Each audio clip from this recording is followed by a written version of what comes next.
Highfields. I must admit, this is my first time out here with all these new facilities. Yeah, it's great. I've been down the grounds there with the rugby and seen cricket played, but this is just wonderful and beautiful evening for it too, mate. And it's looking a treat. So, big game here.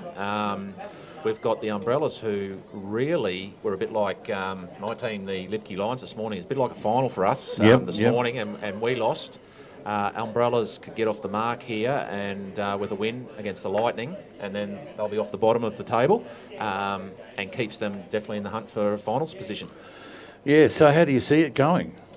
To be honest, I think I'm just trying to see. We know that quite a few of the Umbrellas players are coming back from Brisbane as we speak, and I'm just not sure of what their lineup is at this stage. But you would have to say on previous form that the Live Lightning would be the favourites for tonight, and that's who I'd be tipping to win this game. Yeah, well, interesting. The Raptors were unbeaten before the match that just preceded this one, and they went down, suffered their first defeat of the season. So I just wonder whether that set the precedence for tonight. Yeah. Well, I think it'll be interesting if the Umbrellas can. Well, they are batting, so if they are waiting for some players to come back, that's a good thing for them. Yes. So if there are any guys on their way back from Brisbane, they'll get here at some stage, and strengthening that side certainly for what is a must-win game. So, but look, the Lightning, one of the Wilson boys isn't playing for them tonight. I think they're resting him, so they're pretty much at full strength.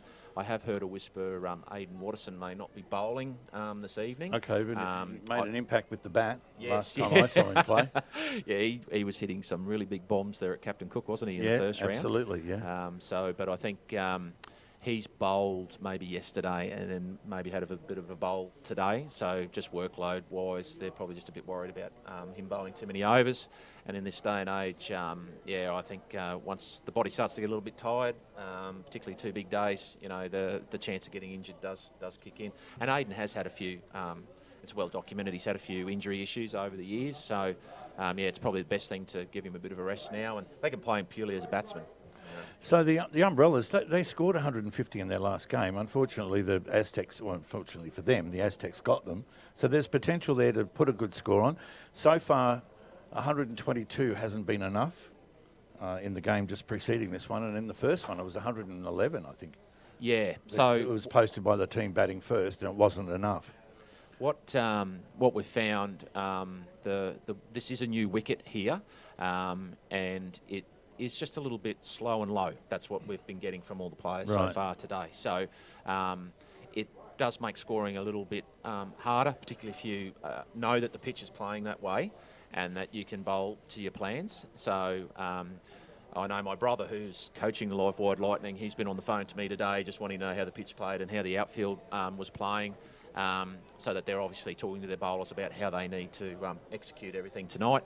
And certainly I would be advising them just to keep the ball pretty full and make the batsman hit down the ground, because it was a little bit tricky. As soon as the ball got short, it got punished today. We saw a really good innings from Brian May in the first game for the Aztecs. I think he showed everybody how we needed to play. Certainly, the atmosphere is starting to build here for this particular match. Just quickly, yourself, fill us in on your career as a cricketer. Oh, look, I haven't played probably since my son was born, so he's 14. It's been about 14 years since I played.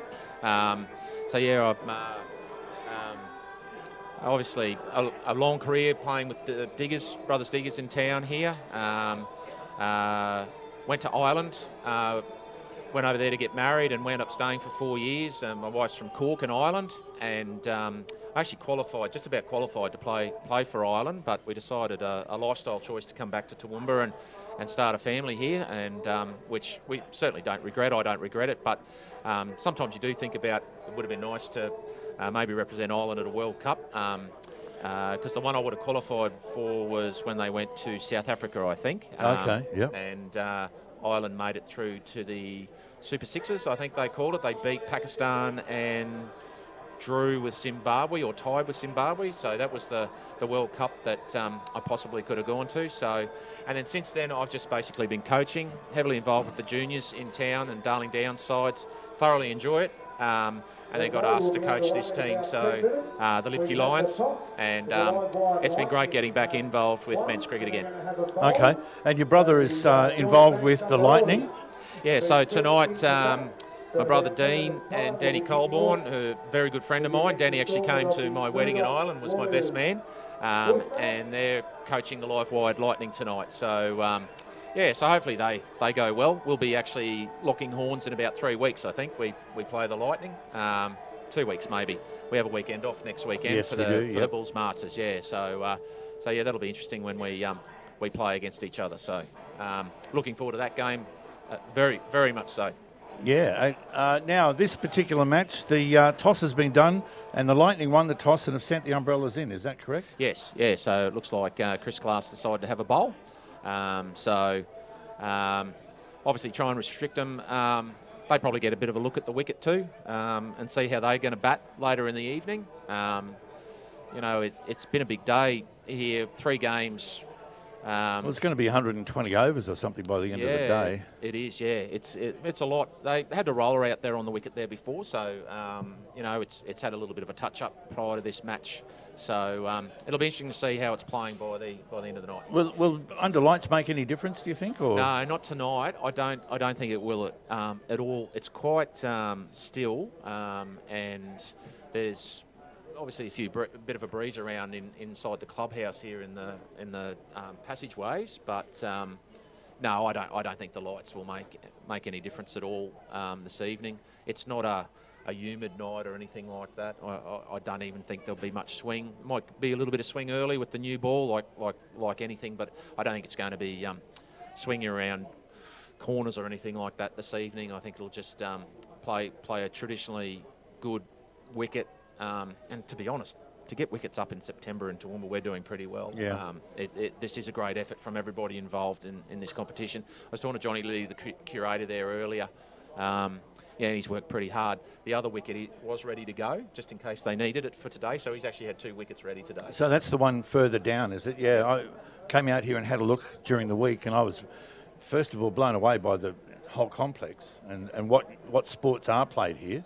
And then, yeah, had a look at the wicket down there. I didn't have a look at the wicket here because they were actually working on it. The curator was working on it, so I thought I didn't want to annoy him.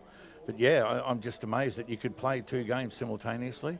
And there's another wicket behind here as well. Yeah, it's a synthetic wicket, so it would be for probably C grade standard would play there. So Railways Highfields are based here. They could potentially have an A grade game here. Their C grade side playing here, and then a B or a reserve grade down in the bottom corner. How good's that? Home and away. It's just amazing. Yeah. In the one complex. I'm like you. I haven't been out here for a while. I'm really surprised by what I've seen here today. I think anybody who plays sport out here, there's netball courts. They play rugby. Do they play rugby league here? I'm not sure. No, they don't. No. Rugby league, they still play at Cools Road. But I tell you what, why wouldn't you play here? Oh, it's just incredible. The Highfields Rugby Union side, I think, are folded. So there is an option or an opportunity for them to play down there. I think. Right, yes. Well, look, I think the grounds are that big too. They're obviously playing, that looks like soccer has been played here.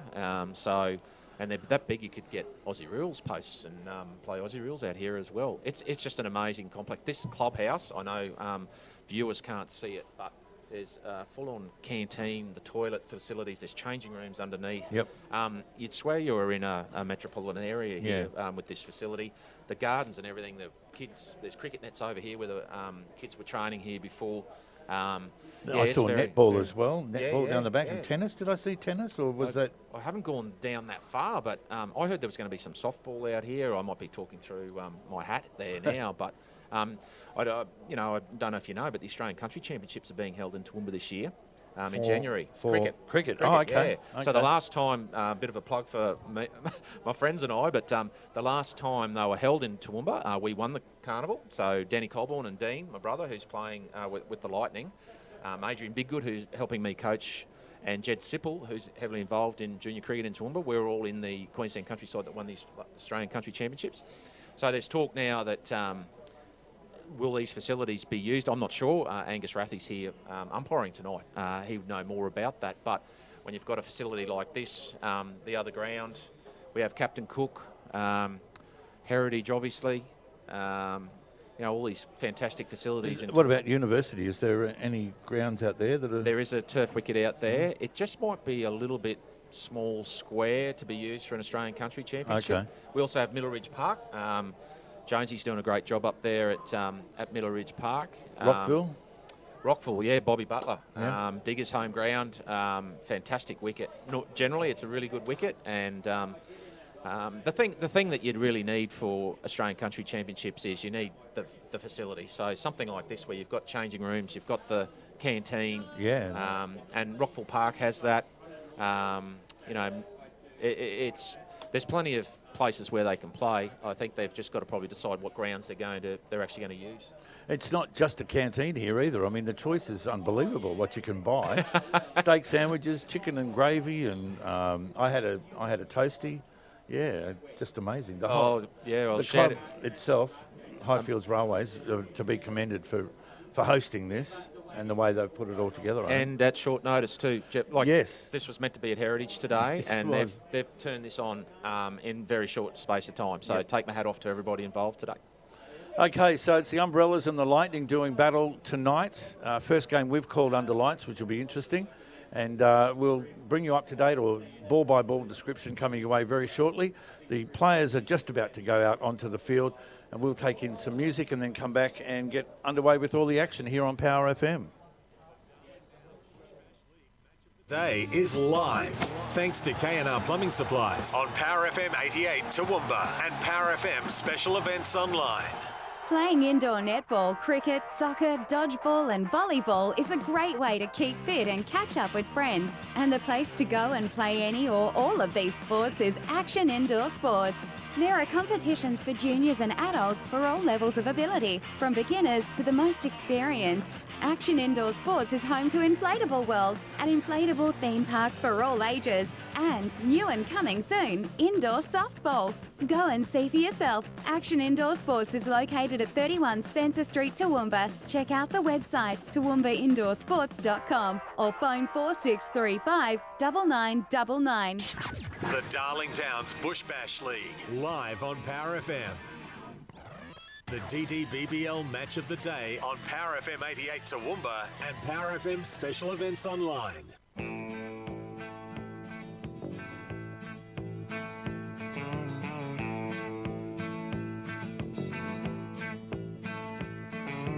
City girls have got nightlife in their eyes,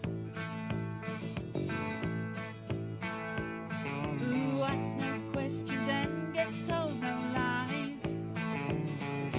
You get hurt, well, they're off the flats again tonight.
Okay, so the George Banks umbrella set into bat.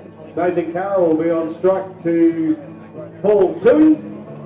So Paul will be opening the bowling for the Live Wide Lightning. Live Wide Lightning undefeated so far in the Murdoch Lawyers Bush Bash League.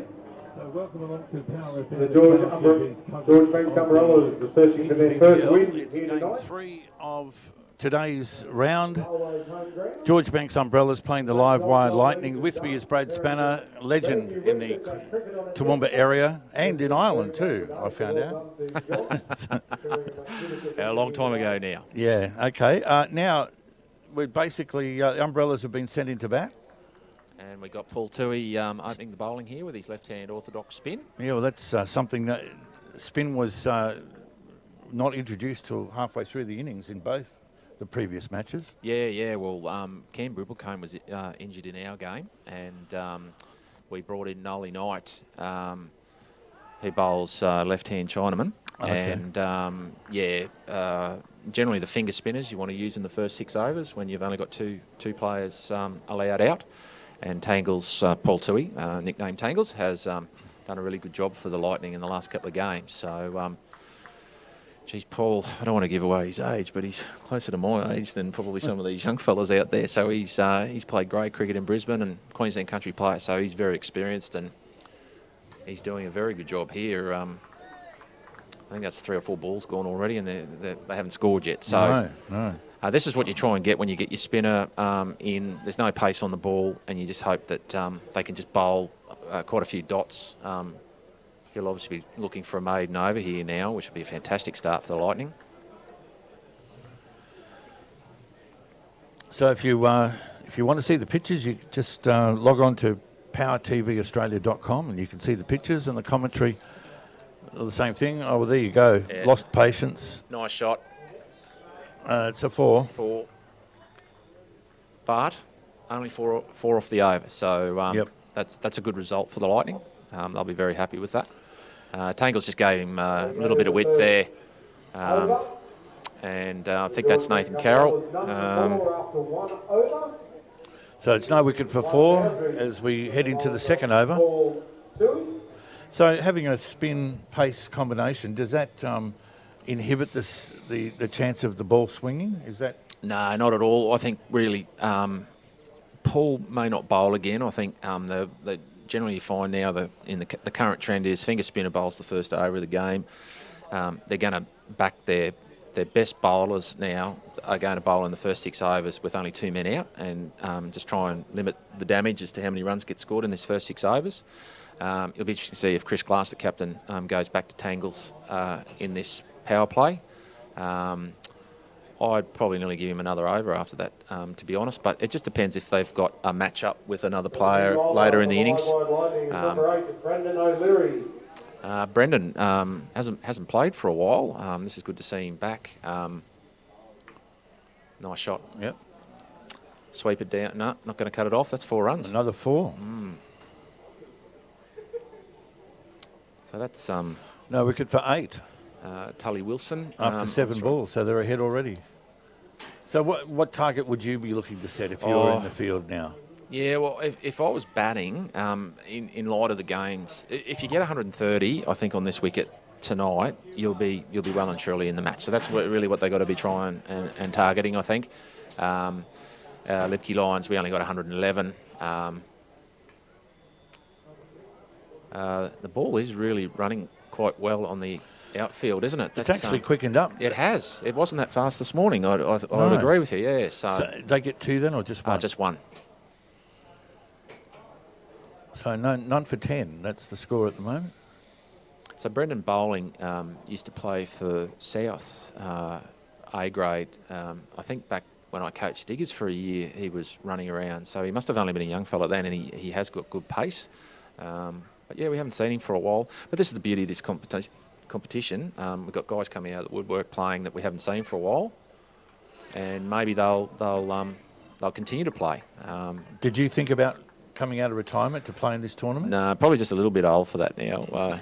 But everyone's giving me a hard time. But look, I'm 51 next month, so. Oh, you poor thing. Yeah, no, I've got a few. I've got 10 years on you. Yeah. To be honest, I would, if this concept was around, he's got that. That's going to go for 4 too. Nice shot. So that was Nathan Carroll. So no wicket for 12 already. Interesting, that shot would have pulled up earlier in the day. Yeah, I would agree. He didn't really get onto it, I felt. Yeah, the ball is running. And it wasn't like there was any moisture on the ground or anything here this morning when we played first up, but the ball didn't run like it is now. So maybe that total I'm talking about might need to be a little bit higher with the outfield quickening up. But, you know, I just think Chris Glass just moving the field. Now he's bringing fine leg up, pushing out Paul Toohey there to deep square. Okay, bowler's on his way in now. And no run. Yep, well bowled. So none for 14 at the moment. Another ball or so to go.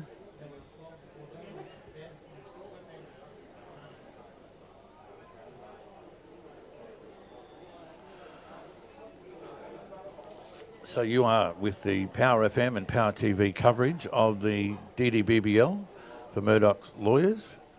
And this is the match between the Umbrellas and the Lightning, the final match for round 3.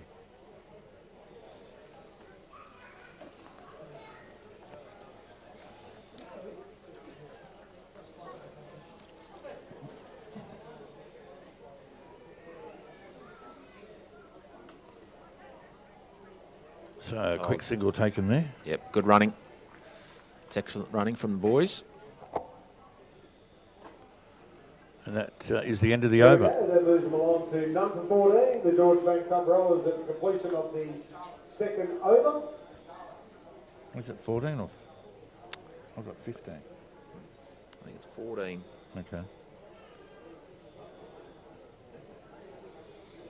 So no wicket for 14. Nice bright start to the innings from the Umbrellas. They did, as I said, they got 150 odd last week. Yeah, that was a big scoring game, wasn't it? Yeah. And that got mowed down. O'Connell from the Gold Coast teed off, I think, didn't he? And Brian May got a few for the Aztecs in that match. That was at Captain Cook while the rest of us were down at Gatton. Yeah. So what was the Gatton pitch like? very good. Yeah. Sam Neal. They've got a good facility down there. You know, it's funny. I go to cricket grounds quite often and involved in junior sport and that. And I turned up at Gatton there last week, and there's this little clubhouse with a canteen and really nice dressing rooms. The grounds. Is it the part of the football complex? Yeah, out the back where this ground was. So the pitch played really well, I thought. So fair dues to the Gatton boys down there for getting up a good facility for the day. So we've got Kiwi international actor Sam Neal now coming into. He's a good cricketer, this boy. He's made a lot of state underage sides over the years, predominantly as a bowler, but he's come into his own as a batsman now. Glassy's looking for him to do a job here now. So he's actually Paul Toohey's nephew. Oh, okay. So did you have much input into the draft? No. Dropped it. I just heard that. Look, we all drop catches. I'm certainly not going to throw stones. It was a drop-a-thon in the previous match. Yeah, was it? Okay, yeah. So. All right, second ball in now for Neal. Beats him outside the off stump, so still no run. No wicket for 14, the current score. Just make sure it's on. Yep, okay. And just make sure I've had a weak connection in the bottom. Yeah, no, that's it. Yep, just click it up. That's it. So we've got a special guest with us. Yes, we have the Live Wide Lightning coach, Danny Colborne, has joined us. Danny, a few boundaries getting hit out there at the moment, mate, after the good start from Paul Toohey. Yeah, there's a few boundaries going around, that's right. Not what I would call going to the plan, but you never know what's going to happen. I know you weren't here earlier in the day, mate, but the outfield has quickened up since our game this morning. It is running a lot faster than it was at, what did we start at 10 o'clock today? So Yeah, that one coming down to mid-on the there. Yeah, mid-on. yep. That would have stopped earlier in the day. And it wasn't a clean hit either, I didn't think so. But is this... I'm just not sure who's on strike. Is that Nathan Carroll? That's Nathan Carroll. Yeah. So that's another boundary. So, mate, talk us through the thoughts about winning the toss and bowling. You're more comfortable chasing, or is there something else there in the tactics tonight? Oh, no, I don't think so. We were discussing that earlier, and Dean Spenny, your brother, he, being a batsman, he wanted to bat first. I wasn't too worried either way. I think over the last couple of games we've chased and we've bowled first. So, Well, that's a cracking shot there, Danny. Seriously, that it put on a bit of a clinic here. There's quite a few runs off that over, that's for sure. So just a little bit too wide there from Sam Neill. Yeah, you should go back to acting, I think. Number 26 for 3 overs. Yeah, I think our plans are really just to bowl straight at the moment, particularly to these two guys. Particularly in the power play, you can't give anyone too much width. No wicket for 26 at the moment. The umbrella's off to a bright start. You must have been disappointed with the drop catch. Oh, right. What was that? Okay, as we start our 4th over, Brendan O'Leary for the Live Wide Lightning. replays there if we need it. Oh, okay. He continues into his 2nd over. His 1st over yielded 10 runs.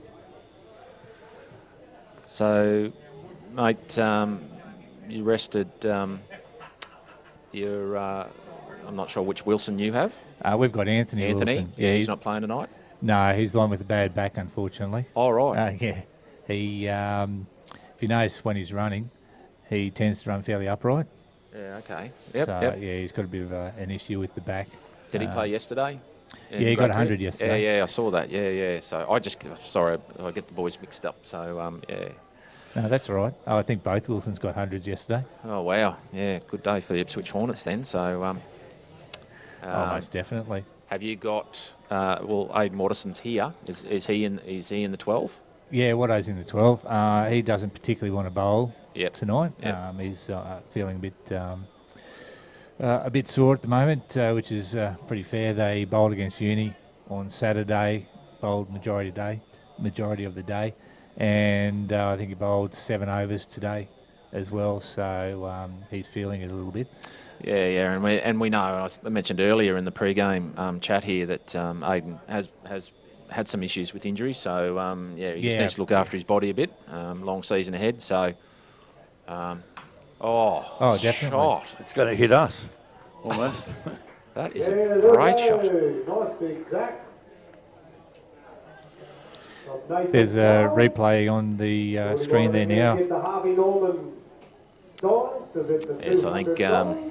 Brendan won't be bowling short again after this one, I think. Danny, Well, let's hope not, Brad.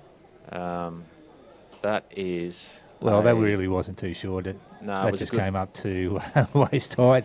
But I think Nathan's got the pace of this pitch. He's really... I saw fair bit of batting today. The pitch was a little bit slow and low, and it is a new wicket. So, but he's really played some good drives, and he jumped on that pull shot. Oh, definitely. That was a good cricket shot. That. I actually don't think there was a 6 hit in our game this morning. No. There hasn't been one. I think that was the first one, wasn't it? Yeah.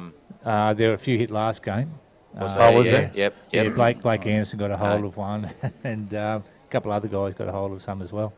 Yeah, it's unusual, isn't it? Because the current score, no wicket for 33.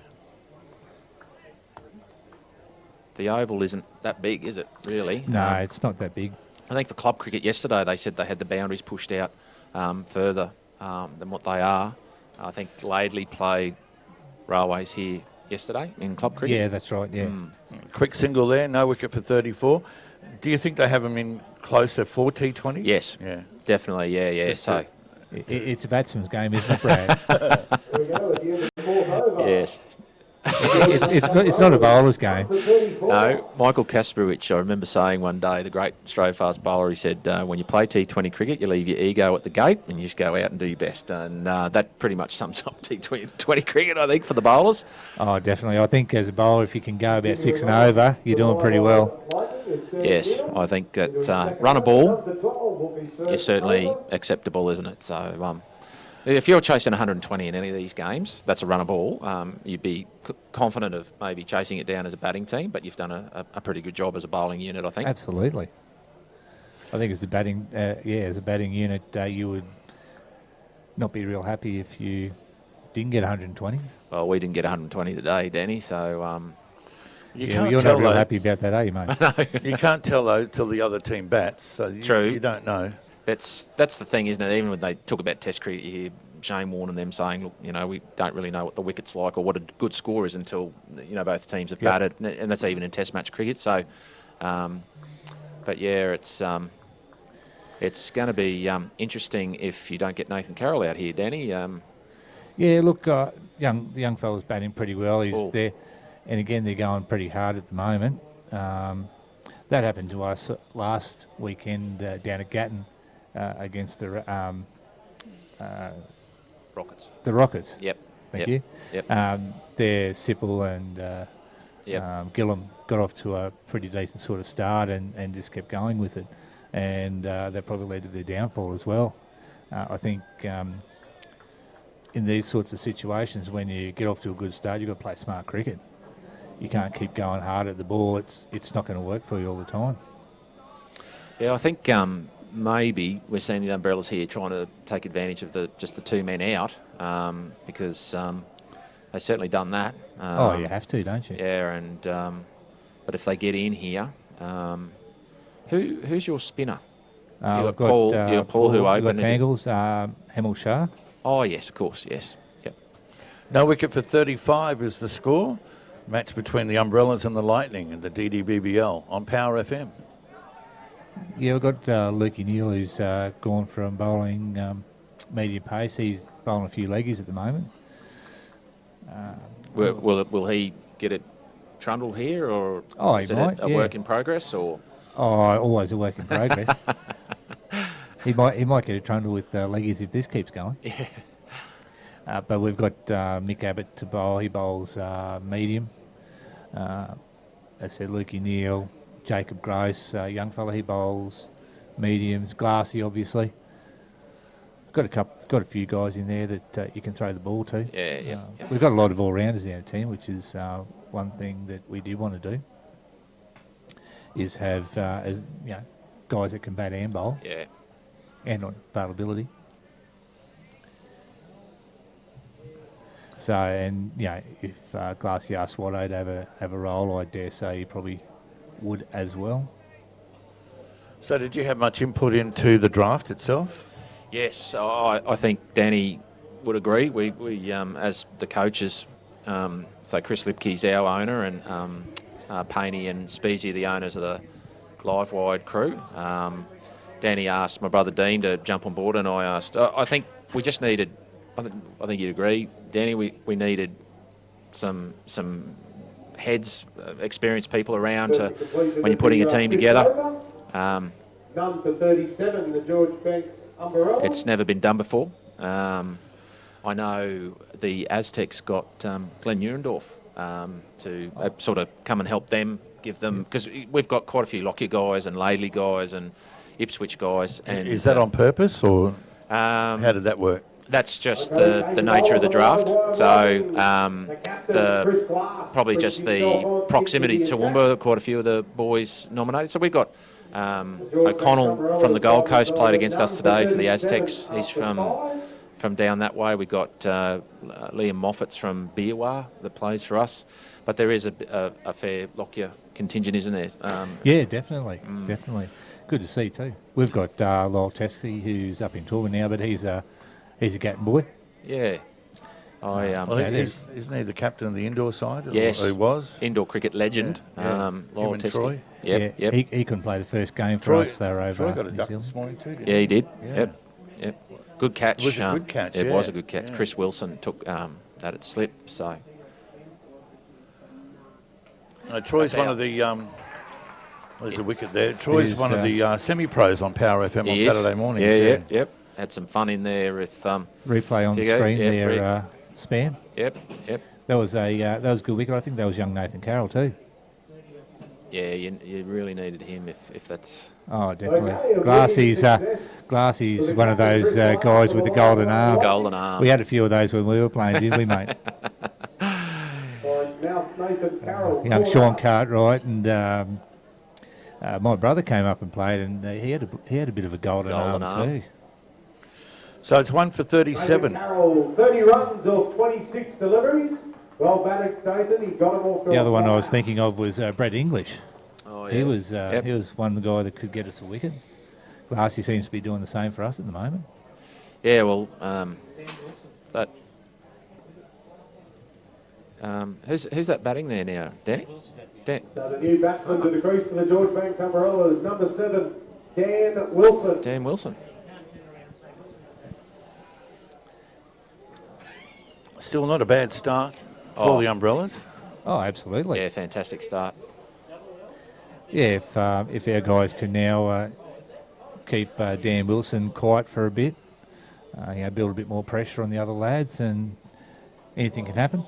So Dan's obviously come from a game now, hasn't he? Yeah, he has, so, so he's made good time to get here. Yeah, I'm not sure where they played today. Nearly 7 o'clock. I think they were at South. So that's that's fair drive out here to Highfield. So, and I think Watto said they played at Redlands today. Yeah, but that game was over by about lunchtime. Oh, yeah, I think that's true. They were only chasing 80. Yeah, so I don't know if Aiden got any wickets, but that was over pretty quick. He got 3 for bugger all, 7 did he? overs. Yeah. Okay. Oh, good on him. So with the draft, is those players just for the year, or is it over the 2-year period? No, We're just not this sure at the moment. No, I because I don't think not all the sponsors or team owners are signed up for 2 years. I think some are only 1. So I think we redo I've the signed draft. up for 2. I'm very I'm glad, mate, because this is great. One of my mates was up at the Sunshine Coast watching the draft, and Adrian Biggood, who was at our table, was in front of one of the cameras, and he stood up, and my mate Tolly from the Sunshine Coast sends him a text message, "Biddy, will you sit down? You're blocking my view." That's good stuff. So there's a true story. So Cam Brimblecomb's girlfriend was in England watching the draft. I think she might have recognised my wife. They work in the same industry, in the veterinary industry, and she sort of put Brad Spanner and Gillian Spanner together, and she messaged Cam and just said, "Oh, is that Gillian at the table?" So, or something like that. So it was. So people were watching it, mate. It was great. Well, we had 2,500 listeners, and I'm not sure how many viewers that they had on Power Television. Oh, wow. So, yeah. Oh, that's great, isn't it? Yeah. Wow. Yeah, that's great. Yeah, I know my son was one of those. He was anxiously watching. Although he said there was some old fellow doing interviews and they were missing out on who was getting picked. That was me, the old fellow doing the interviews. Thank you very much. You're going to get kicked off here soon, Daddy. You just better watch yourself. No, I can't. He just lined them up. One yeah. after the other. I was exhausted. There we go. I I got a bite. I got to say that, probably one of the most fun things I've done with cricket was that night. Playing was fun, don't get me wrong, but that draft, the amount of work that a lot of us put into it, trying to come up with a team, just the excitement of the night when, you'd be there and, Danny might pinch one of the players you really wanted, and we had this spreadsheet that went on forever. And then you just go to the next player on the list when our turn came. Where it got a bit hectic we actually went pretty well with our initial picks. Where it got hectic was the last 2 or 3. We just didn't have enough names written down. Oh, okay. And it was chaos. I think you're a bit chaotic at your table too, Dan. Yeah, well, we got we're looking at our country guy, and we're also looking at someone else as well. And the boys are trying to find a number for one of our other picks, and it came around, and we were late in the last 10 seconds, and I've said to Speedy, just grab this guy, Charlie Moncada, sorry. And so he grabbed Charlie, our country player then, and I think our next pick came up. We got the guy that we wanted to. Then, weren't you like 2 seconds to go on that pick? Speedy didn't have the number or the name or something. I thought you were going to lose your pick because they were seriously saying if you missed your pick, you missed your pick. That was it. Yeah. And the time diminished each time. You had it, 30 seconds by the end, yeah. So that's why you saw people with paper going everywhere. And, it looked a bit frantic on some of the tables, that's for sure. And the Lightning crew did look a little bit... at that stage there was instructions coming from everywhere thick and fast. And thankfully, Speezy got the name out. Is there any rivalries? Have you developed any rivalries? I see you two are not getting on very well. Yeah, I've been up Brad for a while now. There's been a lot of banter, between coaches and stuff, but the big thing about this is, like, I think we would all agree, like, we're seeing Kenny Glover, one of the greats of Toowoomba cricket, roaming around with the Aztecs because he's Stephen Glover's sort of involved with the Aztecs. He's one of the semi-pros as well. Yes, that's right. And Justin Anderson, Railways boy, is the coach. Dan Anderson, all these Railways boys that are involved there. So Kenny's been around, and I think, from what I'm hearing, is he's back out here at Railways at the Nets, and he might be doing some coaching. Now, there is a guy who, we went away with Andy Bickle to an Australian Country Championship, and he played for Queensland the next year after that. We came back from the Australian Country Championships, and Bick's running in, bowling probably about 135 Ks at us. Guess who got all the wickets? Ken Glover. And he must have been 38 or so. I don't know. I'm probably doing a disservice, but... Yeah, it's 1 for 42. But yeah, Kenny Glover could certainly swing a ball, mate, couldn't he? He was outstanding, Kenny. I only came in at the end of his career, but even then he was still, he got that ball moving. And he was a decent bat as well. Oh, he was. He'd always got runs in big games, I found, Kenny. And to have him back involved again, like even, Danny, my brother Dean, Adrian Bigwood and myself, we're probably more heavily involved in junior cricket. So we would coach the Darling Down juniors. And here we are now back involved with men, coaching men. And I think that's one of the big things about this. We've got guys playing cricket from different areas, making new friends and acquaintances, or whatever the case may be, and some of the old guys, like that's what we are now, getting back involved in men's cricket. So I must say it's been good, just the rivalry, or the banter between the coaches, because when Speezy and Paney asked me to help them out, I'm thinking, who am I going to get to help? And I thought Jed Sipple, but Sip had already committed himself into the draw, and then he pulled out. And because he travels and that sort of thing, and then I thought of Dino, and I know he'd been talking to you quite a bit before that, and then that all stopped when we got him on our team. Yeah, no, well, Dean and I were trying to pick one another's brains prior to the draft, and who you're looking at, and I wouldn't give him anything, and he wouldn't give me anything, and so I think at that stage you both of you knew pretty much who those guys were anyway. Yeah, I think most of the people at the draft got who they wanted. To a point, there was obviously some picks there. I think we all knew Brian May would go early, and once again he showed today's class. Did he get a 50? I'm not sure. You just get sick of watching him bat. Through. He just gets sick of watching him bat. Did they open with him today? No, he batted 3. You can call me Gonzo too, mate. That's all right. Sounds strange when you call me Danny. Yes. The Umbrellas are 1 for 44 at the moment, into the 8th over.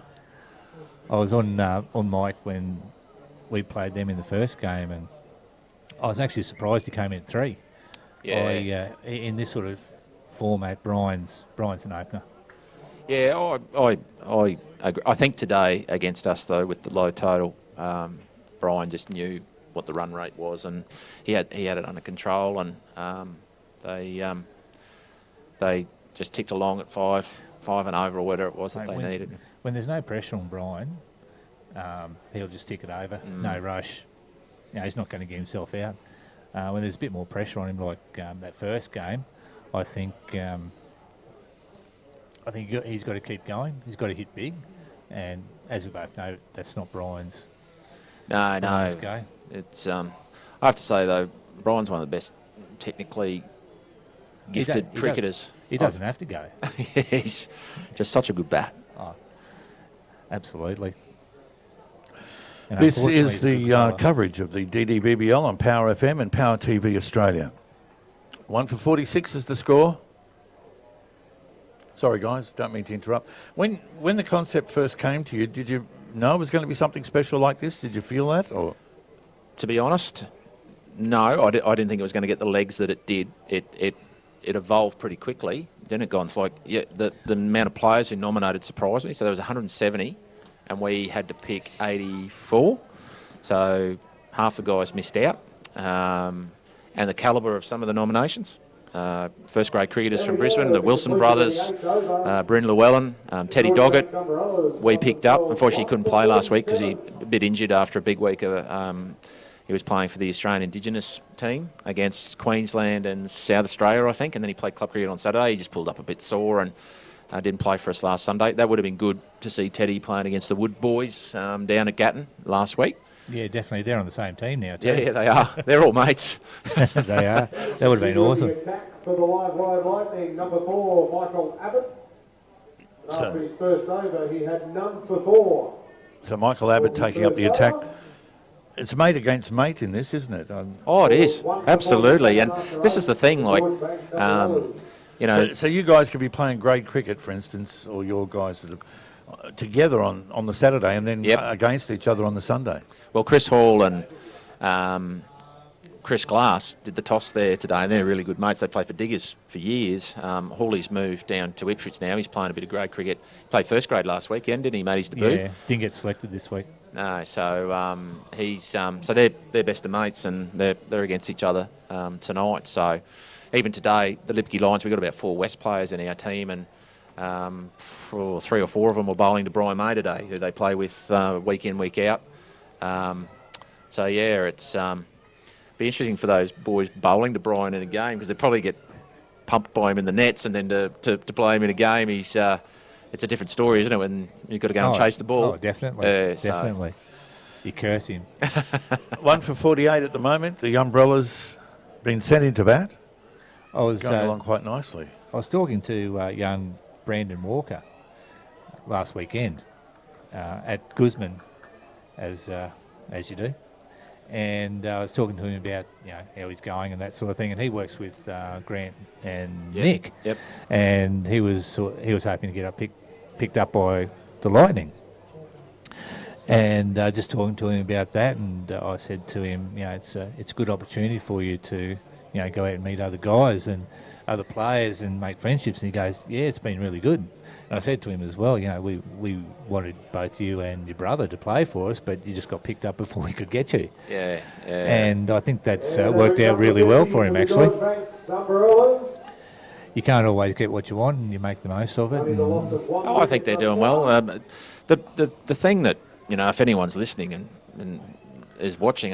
Thousands listening. Well, as in, I think players who might have been cranky with it, there were, I'm not going to lie, there was a few comments and a few things said after the draft. People weren't happy that they either didn't get to a team that they thought that maybe we should have picked them up, or whatever the case may be. It is hard. It is really hard, and I don't think people sitting on the other side of the fence at the draft realised how difficult it was, how much thought and effort went into it. Well, you've got to have balance in your team. Yeah, and you just don't pick your mates. Like you don't sit there and go, I want to have X, Y, and Z in my team because we go drinking together on a Friday night. Right. So we picked a side based on what we thought was best to try and win the competition. unfortunately, the Lions probably haven't played. We haven't played to our potential yet. You guys are going well, Gons, I have to say. Yeah, the boys are playing really well at the moment. The George Banks umbrella is now 1 for 53. 1 for 53, the score at the moment. The Umbrellas going along quite nicely. Been sent into bat. Just if you haven't heard the scores from earlier, the Aztecs defeated the Lions by 6 wickets, and the Rockets won their game by 5 wickets over the Raptors, inflicting the first defeat of the season to the Raptors. And this is our first game we called under lights, and I tell you what, the lights are pretty good, aren't they? Oh, they're spectacular. Yes, this is not a bad way to spend a Sunday night, to be honest with you. Watching a bit of cricket out at Highfields, and the stand of the lights are good. Gons, wouldn't you agree? We had a fielding session up here on Friday night, just under the training lights, which is probably half the lights on and that sort of thing, and it was really good. But this is just outstanding. It's just like daylight out there at the moment. What do you compare them to Heritage? Like, Heritage has got a couple of black spots, haven't they? But there's no comparison, Bradley. You think this is way better, Yeah, Heritage is, well, it's like a dim alley compared to this, really. I live across the road from there. It's not that dim, I can tell you. It is when there's cricket ball flying around. No, I haven't. None have come over yet. I wanted to start a stand, second-hand balls for sale. Are you on the top or the bottom side? I don't know which. So the top heading up towards Win TV, or are you on the bottom of Heritage? I'm in North Street, opposite. Downhill. Yeah. Downhill side. Yeah. Okay. Righto. Yep. Well, you're going to hit some over there. No, well, I'm just going to say, that's a big hit. Well, there's a guy called Jeff Philp who's running around here. His son's not playing with you guys tonight. He landed one in North Street one night. Did he? Yeah, he was one of the biggest hits I've ever seen in my life. And that was probably with the old bats. He landed one up in the tennis courts. Tennis courts, that's right, when there was tennis courts at Heritage. So now That he was can phenomenal. take his pick at the old people's home. That'd be a fair hit up there too. Yeah. That's a fair way. That is the tennis courts up there. Yeah, so back in the day at Heritage, we used to have a clubhouse there, which was really quite nice. And in fact, my wife used to manage it. That's how we actually met one another up there. And there was a tennis court and turf cricket pitches. Remember when we played the country championships? Yep. We actually trained, what was there, probably 2 nets? Stan McGrath, the old curator, who used to do fantastic job in town curating There was wickets. 2 up there, wasn't there? There was two. I think it was 2 turf wickets. And there were pine trees all down the side there. And the poor old turf wickets didn't get too much sun. And I Mickey Warden, the great Mickey Warden, I was facing him in there, and he was cutting me in half balls, just jagging around everywhere. It wasn't much of a practice session, to be honest with you. But, so that's what Heritage used to look like. Now there's that... I remember doing functions up there when I was DJing. Yes. Yes. The bride's mother had a heart attack. We had to... Oh, goodness me. Had to get an ambulance in. It spoilt the wedding. Well... oh, that's gone for 4 as well. Oh, it hit the board. Is that 200? That's got to be $200, doesn't it? On the bounce. It's got to be on the And floor. you owe us 200. Well done. Oh. There was a hand in there. Is Rito saying that is... Does that count? There's a replay up there. Oh, apparently the batsman owes $200 because there's a bounce. Well, I can volunteer to be the revenue collector if you like. Mind you, I think Brendan got a fingernail on that too. Oh, that's a nice shot. I tell you what, Bradley, that wicket is playing rather well at the moment. It is, isn't it? Well, I don't know if you know, but Johnny Lee, who used to play for Brothers Diggers, he's the curator here. Yes, Did you I did know that. Yes, you know, yeah. So he's done a fantastic job. I saw Johnny before. He's looking well. He is. I had a chat to him a few weeks ago. I was up. So at the halfway mark of the George Banks innings, after 10 overs, they find themselves 1 for 62. Moving along quite nicely so far. Yeah, I was talking to Johnny, and he was pretty happy with the pitches at the moment. So he was trying to get a bit of work into them. They've got a change over between the soccer and the cricket at the moment, and we're actually pretty lucky to get the wicket up at the moment because that changeover doesn't happen until October, which is really? A handful of days away. But soccer's finished now, though, isn't it? Yeah, but it's a date that changes over between soccer and cricket. Yep. So the current score is 1 for 62 at the end of the 10th over. Have you got a prediction of what sort of a score, considering this start? Oh, I think if the Lightning don't get well, Paul Tui's back into the attack now. I think it's a good move. You really need a wicket here, Gons. Look, if they don't break, I'm thinking 130. I think they'll get 130 here easy, won't they? Oh, I would have thought so. Yeah, and plus the rest. So it's just wickets. Like in our games, we've got off to good starts each week, but we've lost wickets in clumps. When that happens, you can't get any momentum, and then you wind up with your lower order just trying to hang into the match. It makes it hard. It's too hard. So Even the Rockets, when they lost a few wickets, it put them under pressure in the end. They still had 5 in hand, but a lot of pressure on just through losing wickets. Yep, it's a momentum killer, really. Isn't it? Balls, 3 dot balls, and something. Well, the happens. next batsman has to come in and work himself in, and you don't get too many balls to work yourself in T20 cricket. And so, 2 new batsmen, it's just it's a killer. Killer, yeah. And particularly as you go lower too, the guys need a little bit more time to get themselves in. And that eats up the number of balls. So, you can go 2 or 3 overs and you only get 4 or so runs off each. And you're back behind the 8 ball then. Yeah.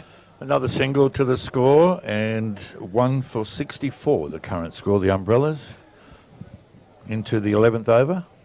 And again, I think if you can keep it to a run a ball, that builds pressure as well. Even though you are ticking the strike over. Yeah, it's just the boundaries. It's... Oh, that's out. No, I think a direct hit, that would have been out, mate. I was hoping. So have a look at the replay. Who I've got a replay there. Who threw that? That's the I Power think that was TV Leaky Neal. replay, powertv.com. Yeah, direct hit. Yeah. So it was not out.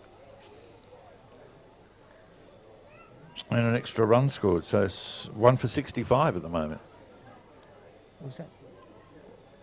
I'm not sure who that was. It's just a bit hard to see over that side of the field. Sorry to our listeners or viewers. I just a little bit darker over there. It's a bit harder to see. I've got glasses on, so I can't see that far at the moment at night. So you shouldn't wear your sunglasses at night. There's a song about that, Yes. isn't there? Oh, that's a nice shot. Come back for the second. 2. Yep. Yeah, that is Luke Neal out there. Yeah, it is, yeah. Yeah, good fielder, Luke. So, Paul Tui, anyone in cricket knows everything about Tangles. He's been a long stalwart of the game here. You picked him up pretty early in the draft. Yeah, we did, Brad. I think, Tangles, as he's shown, has been one of the form bowlers of the competition. Particularly in that first game for us, 2 wickets in the first over.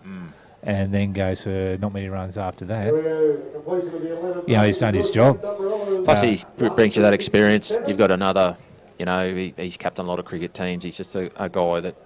he's a thinker. Yeah. Definitely. He's... I remember at the captain's draft, Troy Gursky actually said he tipped Tangles would be a good pickup in the draft. Oh, definitely. And, some of the older guys, even Robbie Joseph, he bowled really well today. Have you played the Aztecs yet? Yeah, we beat them in the first game. He bowled some... Yeah, I thought he bowled well this morning. I came up and had a look. Yeah, he did bowl well. That's a nice shot. Is that going to roll? No, it's going to pull up. So they just picked up 2 for that. So 1 for 69 is the score at the moment, the Umbrellas. Yeah, I think, especially at the moment, I think the boys are probably bowling a bit too leg side at the moment, not executing.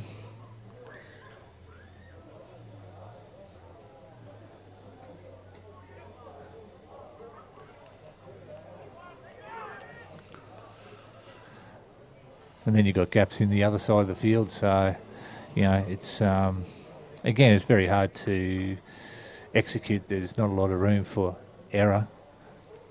Oh, no, and that's the thing about the whole game, isn't it? You don't, as a batsman, like even today, we weren't bowling particularly badly to Brian, but, as soon as he got that bad ball, he just jumped on it and put it away. And oh, definitely. It's you've got to execute. And as I said, the margin for error is pretty small, and particularly in that first game where you guys got beaten on the last ball. Yeah. Nick Top, I think he missed it by probably 10 centimetres, which is not much. Yeah, that's right. And if he ever hit that, they wouldn't have got. Yeah, that would have been more difficult to hit that one. You might have come away with a win there, mate. Oh, that was a great game of cricket. I think, to start the competition, to have a last ball game, coming down to the last ball. You guys had finished and the Aztec boys came over and watched. There was a really good atmosphere around that last over, wasn't absolutely. there? So, And he scored the runs from a ramp shot. Yeah, he walked across. Yeah. I tell you what, he That was a cracking shot. I think he's only a young fella too. It was good cricket. So it was back and forth most of that game, and it was a great game of cricket. And I think that's what you hope for. You just hope each game is a good game of cricket. Yep. And whether you win or lose, it's just a good game of cricket. Obviously, you like to win. Yeah, here's the coach that's won 2 out of 2. So But I think every team's been in every match.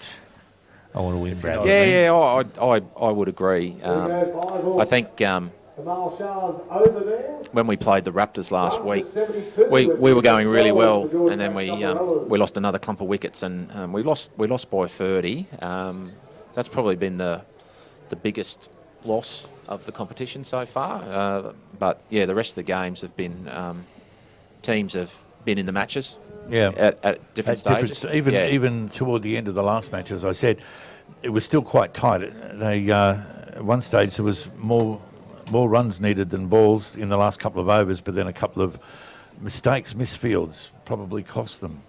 Yeah, it's pressure, isn't it? Yeah. Like it's the big word, geez, Paul Tui's doing a good job for you here, Gonzo. I'd like to see his figures. I don't think he's been hit for a boundary, has he? Was he hitting a boundary in that first over he bowled? He did, actually, yeah. Last ball of the over, he got hit for 4, that's right, yep. Yeah, it still only went for 4 off that. Oh, no, look, Tangles was always in our thoughts at the draft, and, as we've been discussing, he's just a competitor. He just wants to play. He wants to do well. He wants to win, and he plays that way. 1 for 73, the current score. The Umbrellas batting. And he's good to have around the team. He's a good team man. Make that 1 for 74. You sort of feel someone from the Umbrellas is, if they're going to get a really big score, is probably someone's got to go. Got to go. Yeah. Well, it's going to do about that time, I think. Yeah, well, if what I'm saying, so this is the 12th over, and that's Tully. Tully's still in, isn't he? Tully Wilson. Yeah, Tully and Dan Wilson. Yeah. There's a wide. So 1 for 75, the score. Yeah, going back to those games today, I think yours as well, Brad. It came down to maybe not the end couple of balls, but you certainly weren't too far away from that. And the last game came to the last ball. Yeah. As well, so yeah. Well, the Rockets are going to give Graham Strang heart failure, and the management team the way they're going with 2 out of the 3 games have been hearts. Oh, that's a good shot. Yeah, that is a nice shot.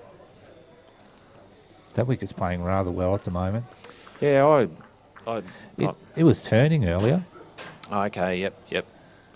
In the last game, I think there are a couple of wickets to the spinners, and one got an edge. It turned. Yeah, because we spoke before the game, and I'll replay wondered there whether that shot. the night would affect it, but it's I don't know. Is it quickened up? Is it? Yeah, I'm still surprised. I actually thought the wicket might be just getting a little bit lower as the day Well, I would have goes thought so on. too. Yeah. It doesn't seem to have gotten that way. No.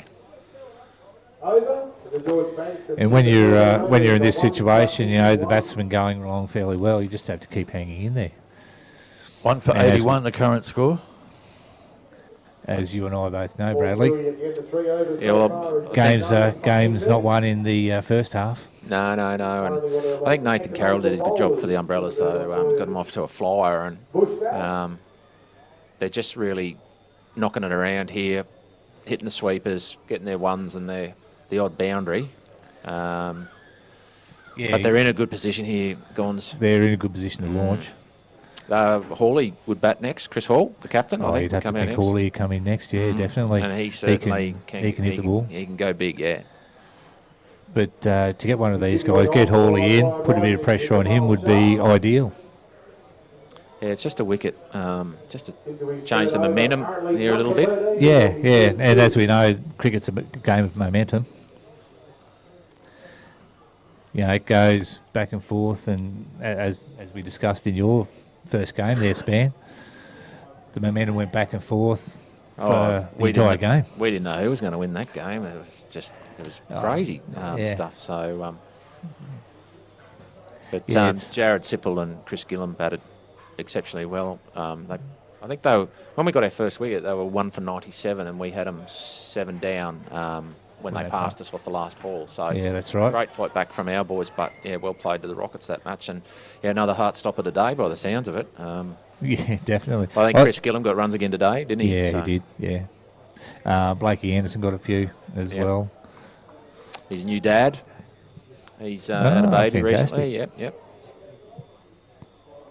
Chris Gillam. Blake. Chris is due as well. Yes. Not Chris himself, his wife. So the current score 1-4-84 now. I might head back over. Yep, I know, mate. Thanks for having me, Brad. No worries, mate. Good luck. Well, from your point of view, hope you get a wicket here, and mate, if you wander back over later, we'll check in, see what's going on. No worries, mate. I'll talk to you later. Thanks for that. You can tell us what your halftime pep talk is. Can do.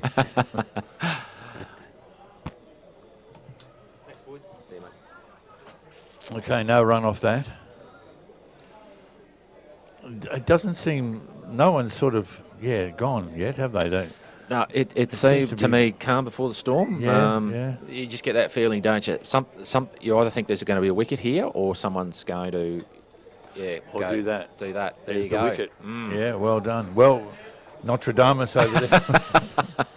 There we go. Hamal Shah gets the breakthrough for the live wire Lightning.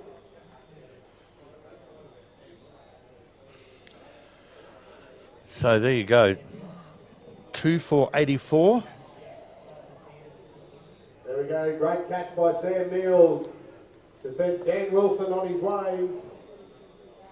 I think the Lightning with pace off is working here. So Neill got 18 runs from 23 deliveries. They're making them work hard for their runs. Yep. There was a nice boundary played there before, but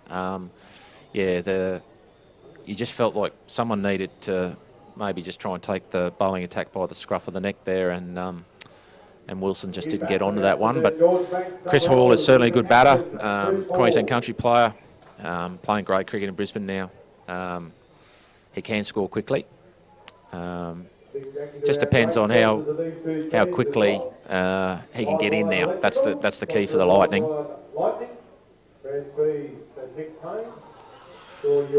So 2-for-84 at the moment in the final of 3 games here at the Highfield Sports Complex. Fantastic facility here.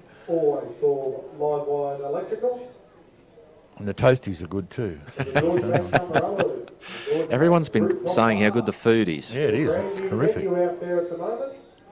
Well, a mate of mine, Norm Martin, I'll shout out to him. He's been in the canteen most of the day. He's a very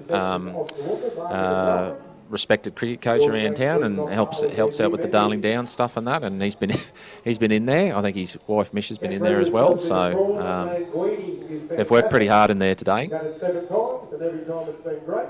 That was yesterday. So 2-for-84, the George Banks Umbrellas at the completion of the 14th over. So that's it. 2-for-84 is the score at the moment. Be interesting if we could get a hold of Phil Curry to see what his thoughts were at the moment. He'd be a frustrated man, I reckon, after the first 2 games. Yeah, I Particularly think. putting on 150 odd. Yeah, they're not playing badly. It's like the Lions. We're not playing badly. It's just I think you've got like particularly the Lightning have hit the ground running and played really good cricket in their first 2 games. I think when you've only got 5 games together, even trying to work out a batting order, that's one of the big things for us. Ash Sipple, who's from Mergen in our team, I think he's batted in 3 spots. We're just trying to find our way, even as a management group of the team, and the Umbrellas. Well, as you said earlier, mate, they put on 100. They lost and made 150. Yeah, so yeah. They've got runs. They got good players. And look, I've said to everybody, this is like rep cricket. You know, you're not going to get an easy game. Some of the standard of some of the players is outstanding, and some of the batting's been exceptional. You look at Robbie Joseph bowling today. You know, he's played county cricket in England. Mortisai, I think he's late 30s. I won't say his exact age in case I get it wrong, but he just looks so fit and strong. His action, he bowled quick today against us. And what a fantastic coup for us to have someone like him running around in this competition. Yeah, so, absolutely. So with off the field, do you have any get-togethers or training sessions? We have. We wanted to. It's a busy time of the year, so there's you've got the Bulls Masters squads being picked, and they've been doing some training. You've got club training that's been happening. We've had 3 training sessions, I think, and our leader Cam Bribblecombe actually got hit at one of the training sessions, and that's why he didn't play today. He's actually got a punctured lung. Oh, from training. From training, yeah. He actually got hit. You train hard. Yeah, well, he got hit by a wicketkeeper. So he's either got a very soft lung, or it would just hit in the wrong spot. So he's not too far away. If I can get his attention, we'll just see how it's all going. But the Bulls Masters is on next weekend. So what is the Bulls Masters? So it's the country areas get together and play a T20 tournament. I think it's at Bundaberg. And they play night games, and there's live streaming going on with those as well next weekend. All right. It contributes to Queensland Country selection. We're setting up a very good side this year. So that's when you say we, that's a Toowoomba side or Darling Downs? Darling Downs, it'll be called, yeah. So these guys from the Lockyer and whatnot, they don't qualify? No, they do. So Regan Hoger, who plays for us, he's only about 19, 20. He's making his debut in that side, so he's been selected. Cam might be able to give us a few more details if I can get him to come over here, but he knows the team better than I would. But I just know we were pretty happy for Regan being a young fella, and probably, to be honest, getting selected on his performances in this competition. He has bowled really well, and he got a really good 20-something today for us when we were in trouble in the game. And I think if Kent was here, and he said one of the reasons why they wanted to have this competition was because this Bulls Masters is so early, and we aren't really playing much cricket. So club cricket only started yesterday for A grade.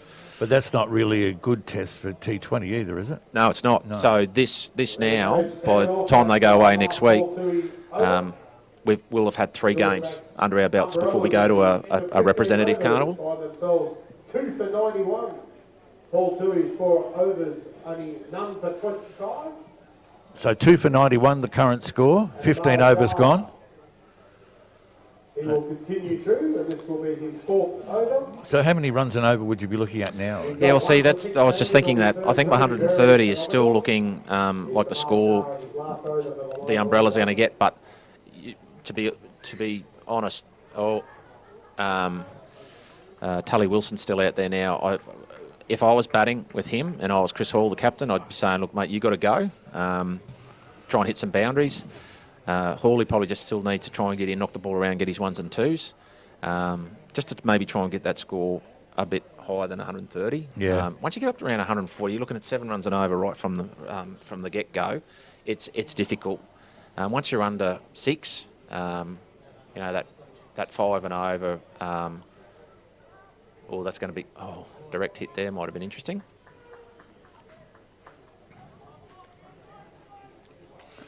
So that takes the score to 2 for 94 at the moment. I think it'll be hard for as good a player as Hawley is just to come in and just bash the ball. People think of the big bash. They see the well bowled I think that's the keeper's knocking the bails off. Yep, that's So, when you're playing at the Gabba and you're playing on such a good pitch, it's like batting on a road. Yeah. You can just come out, like Ben Cutting just comes out and he can start hitting sixes straight away. How good is the atmosphere at the Gabba, though? Yeah, no, it's great. Just watching the replay here of that last ball. Yeah, look, Lyle just missed. Hawley was out of his crease, so that definitely is a missed chance there. Sorry, Lyle, but Hawley was definitely trying to hit that one over into the dark there. It'd be interesting if a ball does go down there. Will we? Will you see it again? Yeah, that's right. Should have lights on the ball. Oh, here we go. He's Big gone. wicket.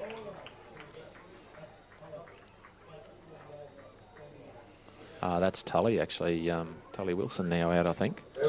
Just watching a replay here now. Lightning gets the breakthrough. He gets a prize wicket of Tully Wilson. Yeah, just hitting across the line. Batted well, 38 runs or 38 deliveries. Well done. Bit hard to tell from here whether that's out. I'm not going to make a call there, Jeff, because, we are at mid-wicket. But 3 for 95. Well, I mean, that's it. The umpire's decision is final, and that's where it should be. and when you hit across the line and you miss it, that's the problem with the sweep shot, and that's what Tully was trying to do there. If you do miss it and it is straight, it does make it a lot easier for the umpire to give you out. So 3 for 95 now. To the crease for the George Banks Umbrellas, number 3, Liam Brown. So Liam got some runs yesterday. 50, I think he got 50 against Brothers Diggers, so he's in a bit of nick. But I think he got 2 ducks in his first 2 innings for the Umbrellas and the T20. Well, he certainly won't want 3 times lucky, will he? No, well, I what do you call 3 ducks in a row? Is that? Oh, no, I'll have to ask Warner that one. Or... Yes. Well, I live near Liam, and I saw him walking out last night with his lovely wife, and I was, don't worry, I was giving him some stick about the 2 ducks in a row. So he'll be looking to get off the mark very quickly here, I'd imagine. I suppose Greg Chappell knows a bit about that too. Yes. 6 out of 7 innings, I think, wasn't it? Yeah. 6, yeah. 4 overs, 2 for 20 or 4 overs. Very well bowled today, Hamal. Yes, the spinners have certainly done a great job here for the Lightning. George Banks Umbrellas, 3 for 95. Yeah, 3 for 95. So Tangles has gone 25 off his 4, and Shah there's got two wickets. That's only just over 6 and over. That's pretty good. It is, Yeah. and we all work on. I think even I might have heard Robbie Joseph saying there earlier. If he goes for 24 off his 4 overs, he's happy. Obviously, you want to pick up wickets. I remember when one day cricket first started, 5 runs and over was whoa. Yeah, it was. Yeah. It's Back into the attack for the live wire Lightning. well, cricket now they have. There's baseball coaches who teach. So for example, if I'm teaching my son how to bat, we have a way that we teach them. But now they've got baseball coaches that come in and teach them. Guys like Chris Lynn. About baseball technique, and they're sort of hitting that ball to a wide mid-on cow corner now, and I don't really like it. It's nice to see it. It's not traditional in my point of view. I love the Test cricket and the first-class cricket and that sort of thing, but I like all forms, to be honest. I love the Big Bash. I love it. Yeah, so do I. But I sat up and watched the Ashes as well. Yeah. And that horrible innings that what's his name? The English all-rounders when he won. Ben Stokes. Ben Stokes. Yeah, that was just fantastic. That is, like that series for two sides that they weren't particularly great. Let's be honest. Produced what a wonderful spectacle over the series. So Yeah. The closeness of the match, of course. the drama, isn't it? The drama, yeah. Still, I'd rather be the Australian team than the English team. Yeah. They didn't retain the Ashes, which is... It's gone that way, hasn't it? Whoever's at home wins. Yeah, and that's a big issue in Test cricket now. You hear people say that disband the toss and just the away team decides what they do to try and get some parity back into...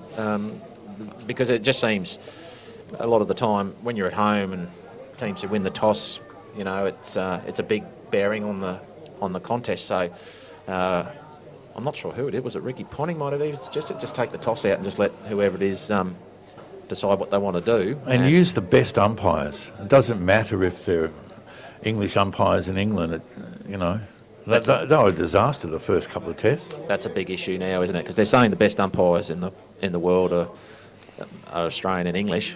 And they none can't of them could play. No. Could officiate, yeah.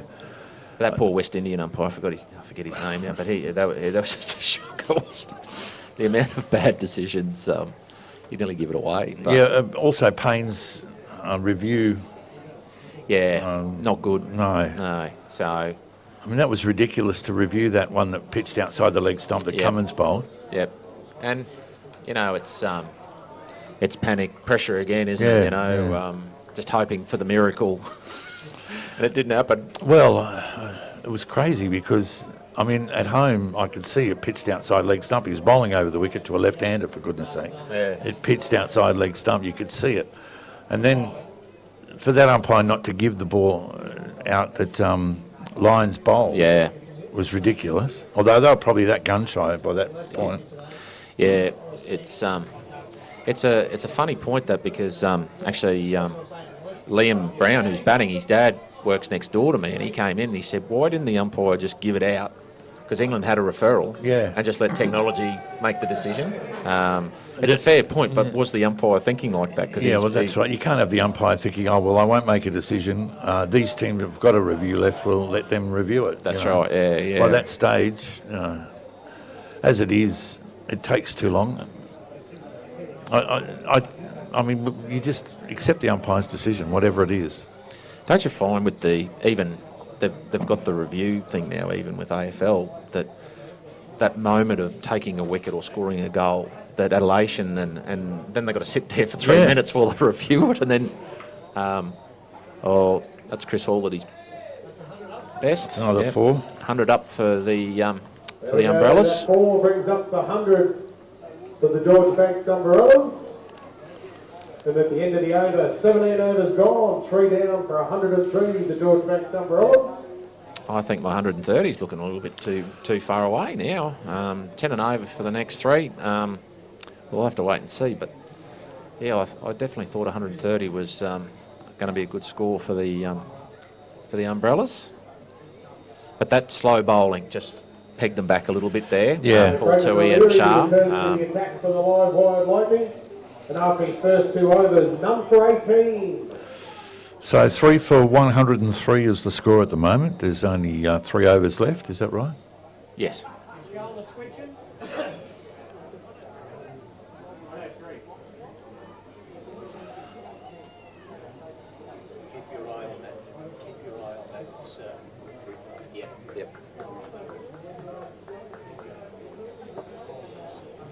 So they're just sorting themselves out, ready to take up the attack.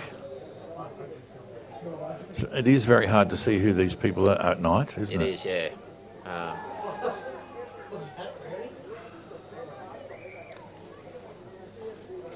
The score moves up to 104 for the loss of 3 wickets. I mean, they've only lost 3 wickets. You'd think, let's go. Oh, they have to go now. Hawley will put the foot down here. I think just got a pillar in my way. I'm just trying to see if there's a fieldsman. It's a big pillar, isn't it? It is, yeah. Oh, there is a long on and a Yes. long off. So, and cow corner right here in front of us is where I think Hawley would like to hit. There is a lot of room there though, but look at this stage. I think you're trying to clear the boundary, not just hit a 4. He gets something in his arc on the up half volley. He's just probably going to aim to hit it out of the park.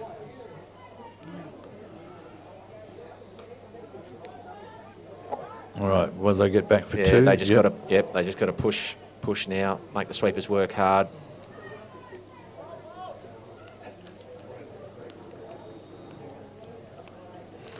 So 106 now for the loss of 3 wickets.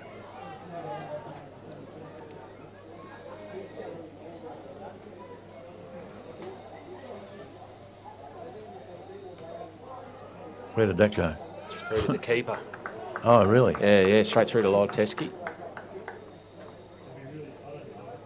You know, Hawley's pinned his ears back on that one, so... he's ready to go? Yeah, he's going to go.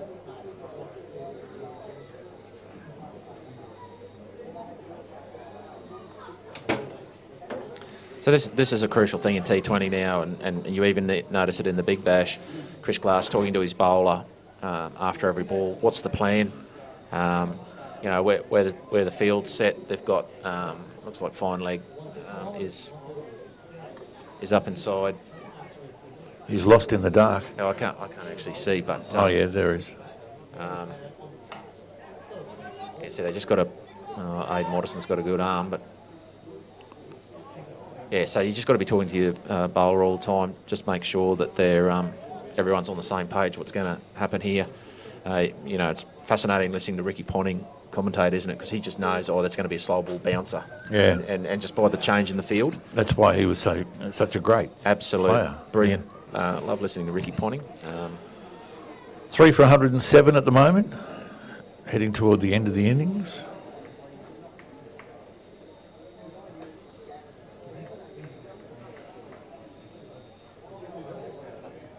So how strong is the game in Ireland, by the way? Because they've got test status now. Yeah, they have. Look, there's a very...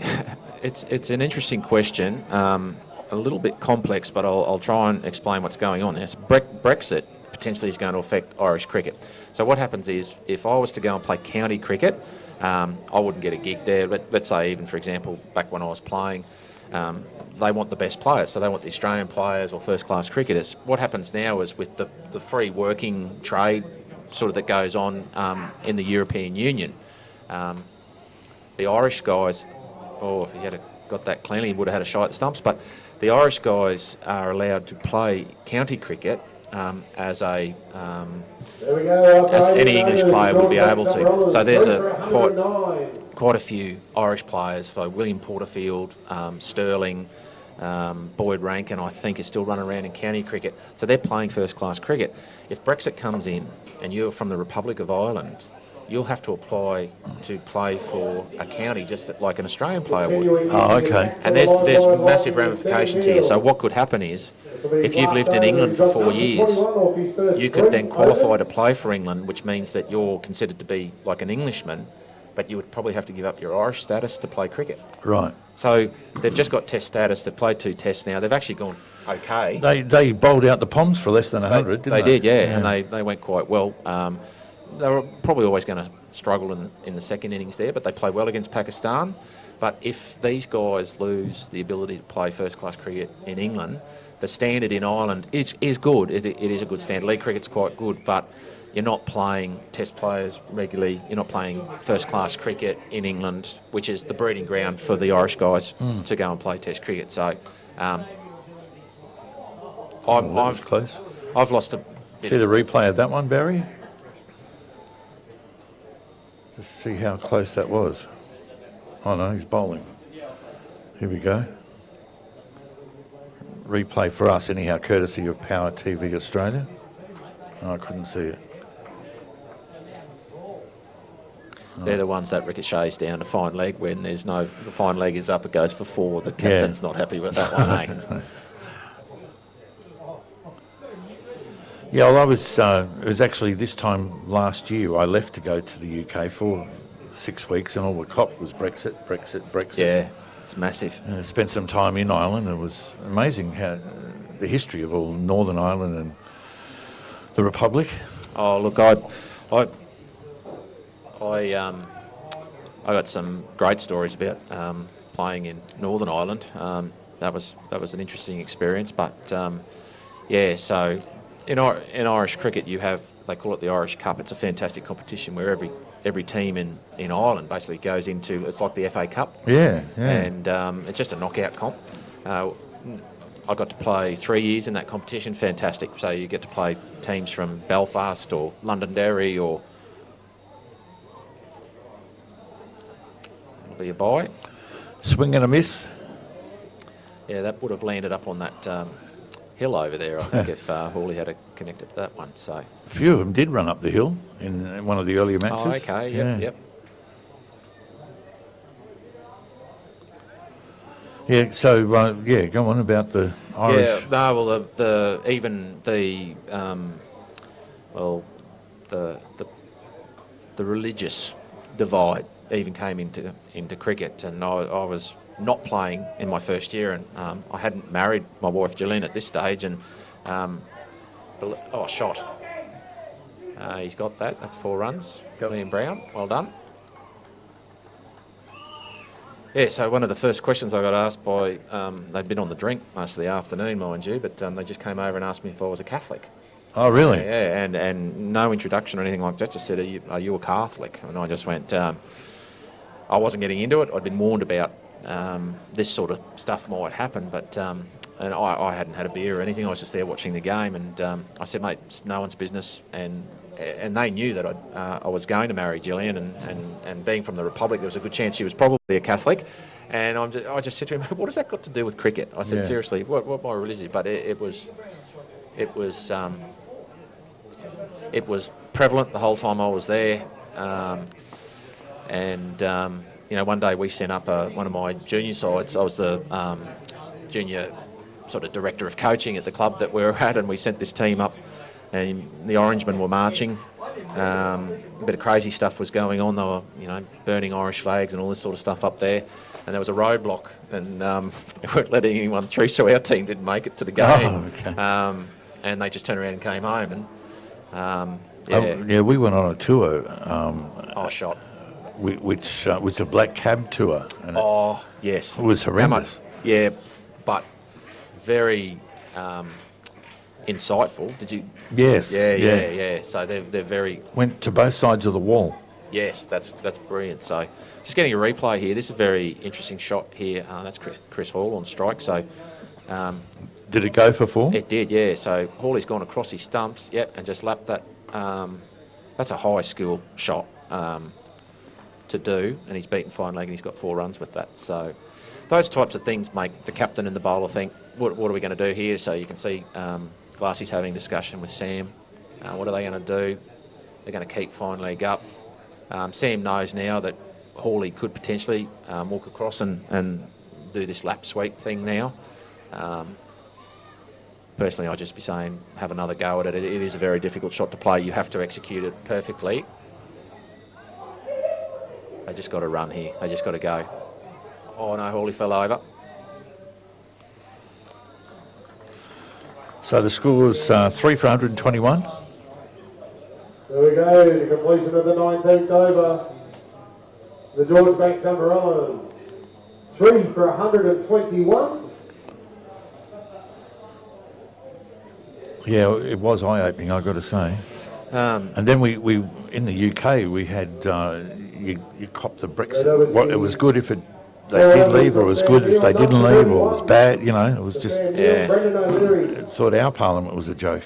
Goodness me. Currently none for 24 of his first 3. But I highlighted that was the Tour of Lords. Marvellous place, isn't it? Yeah. It's just got something about it. Even out the back, there's the second ground out the back. Yep. People out there having picnics, when the There's big their games are final on. over for the George Banks Umbrellas. Yeah, I was 3 for 121. fortunate. Took my son there. So Gillian's family live in London, and we stay with them. And we went to a T20 match, and my son got to see a game there. He would have been about 10, maybe. Still remembers it to this day. Yeah. He actually said to me the other day, he said if we go back, he'd like to go back to Lords, and he's probably been 3 times now. So it's I'd actually like to go to the Oval and have a bit of a look around the Oval. Yeah. Well, that was the other one we never got to, but we did Abbey Road and Lords on the same day. Yeah, because it's so close, Just isn't around it? the corner. Yeah. Yep. Being a Beatles freak and a Yeah, cricket yeah. freak, it was just I was in heaven. Good on you, mate. And it was my daughter's birthday as well, and she met up with us in London. Oh, wow. Yeah, so it was a good. What a good great day that is, yeah. That's nearly 12 months ago. Goodness Wow. me. Okay, some more runs here. Just a single. 3 for 122 currently, the Umbrellas. They're going to need a bit more than that. Yeah, I think if they get In the to last over. 130 is still that last over was pretty good. There they got the boundary, but I think the bowler here's just got to get full. He's got plenty of protection straight. There we go. It looks like it'll be a bye, or will he get a wide? Bye. So 3 for 123. Having lost only 3 wickets, they should have really Yeah, put the accelerator on. Yeah, I think I might have set a revised target around 140, but the spin did really work there for them, didn't it? So have the Aztecs got much in the way of spin? The Lightning. Sorry. Yeah. No, when the Aztecs, the umbrellas, sorry. Yeah. I'm not sure.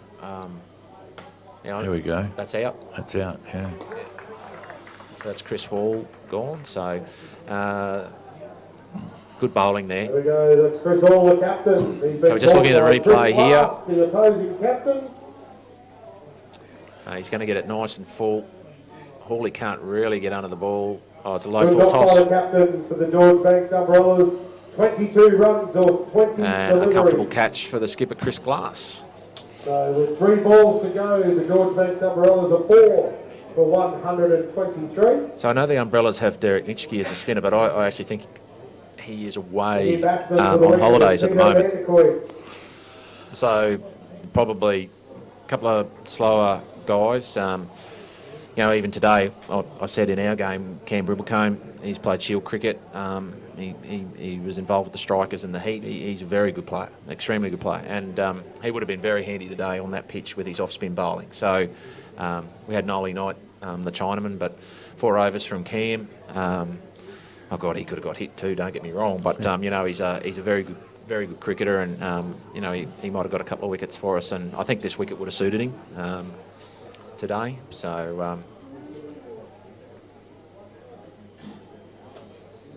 the Umbrellas have just got to try and hit the boundary here, find a way to push that score over 130. You've got the run rates over a run a ball right from the get-go. Just a single. Oh no, they're going for the second one, and that could be close. No, he's home. Good running. Well run. Yep, good running. So even those low full tosses, that's good bowling from the bowler. He's just getting the ball nice and full. They're hard to get under, and he's making the batsman hit to his field. That's the most important thing you want as a captain. Yep. That was the coaches I got was bowl at top of off stump and bowl to your field. Yep.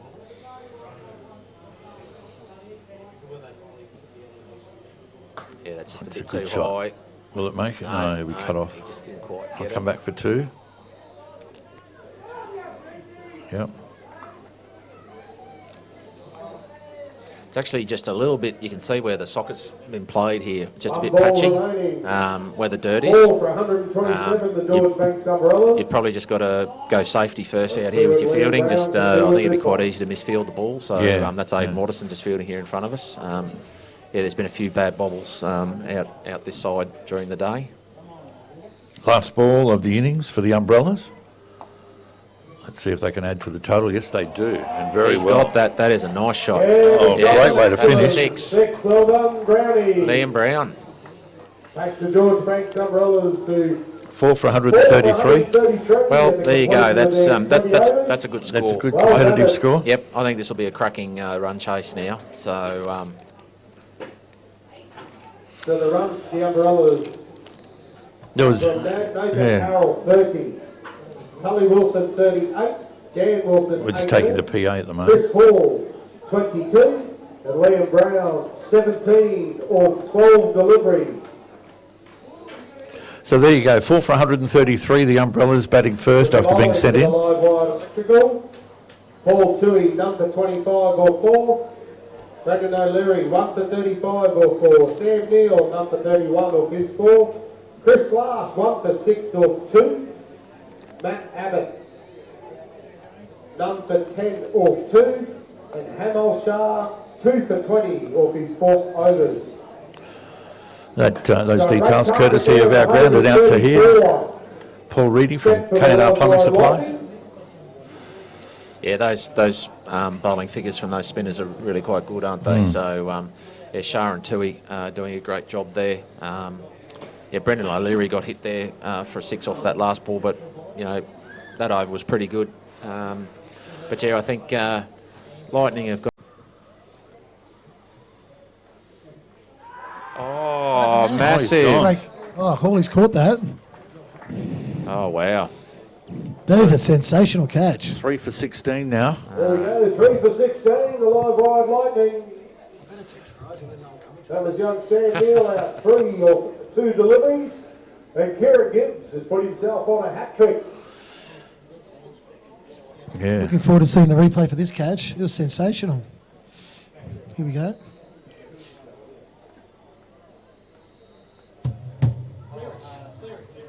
He's an even slower bowler in slow motion, isn't he? John Cleary had an opportunity earlier in the day. In the second match No, that's sensational by Hawley. Hawley had a long day in the field yesterday. to get a hat trick. They gave up 400 runs. He had a long day on basically what felt like was the first day of summer. But he's been determined to turn the season around, and between him and the boys, it's a positive start. It's really positive. Certainly is. 3 for 16 at the moment. So that 134 seems a light year away, doesn't it? And this is the problem, losing wickets in clumps. Yep. We were talking about that earlier in the broadcast. It's so hard to recover. So this is the Neil brothers now. Sam's out. This is Luke Neil coming into bat. He can certainly hold the willow, that's for sure. So I don't know too much about the other batsman. I think he might have been the country pickup for the Lightning.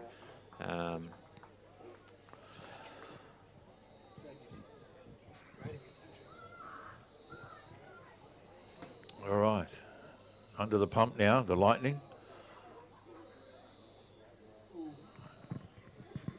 They're off to mark. They'll get just the one. 3 for 17 now. That gold cap looks good, doesn't it?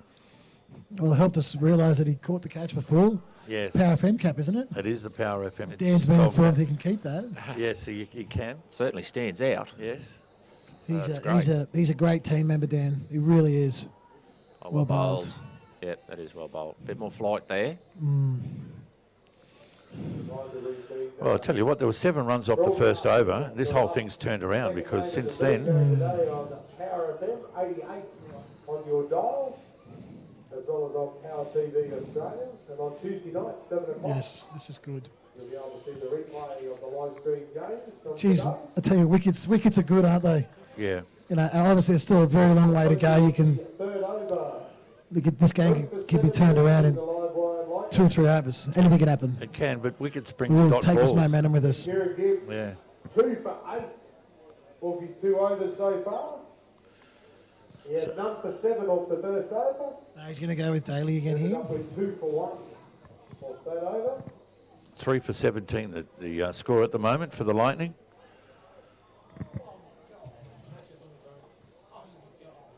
And that's the end of the 4th over, or are we into the 4th over? So to continue in the attack for the George Banks Umbrellas is Daly Martin. His first over was 1 for 9 as he gets ready to start his second over.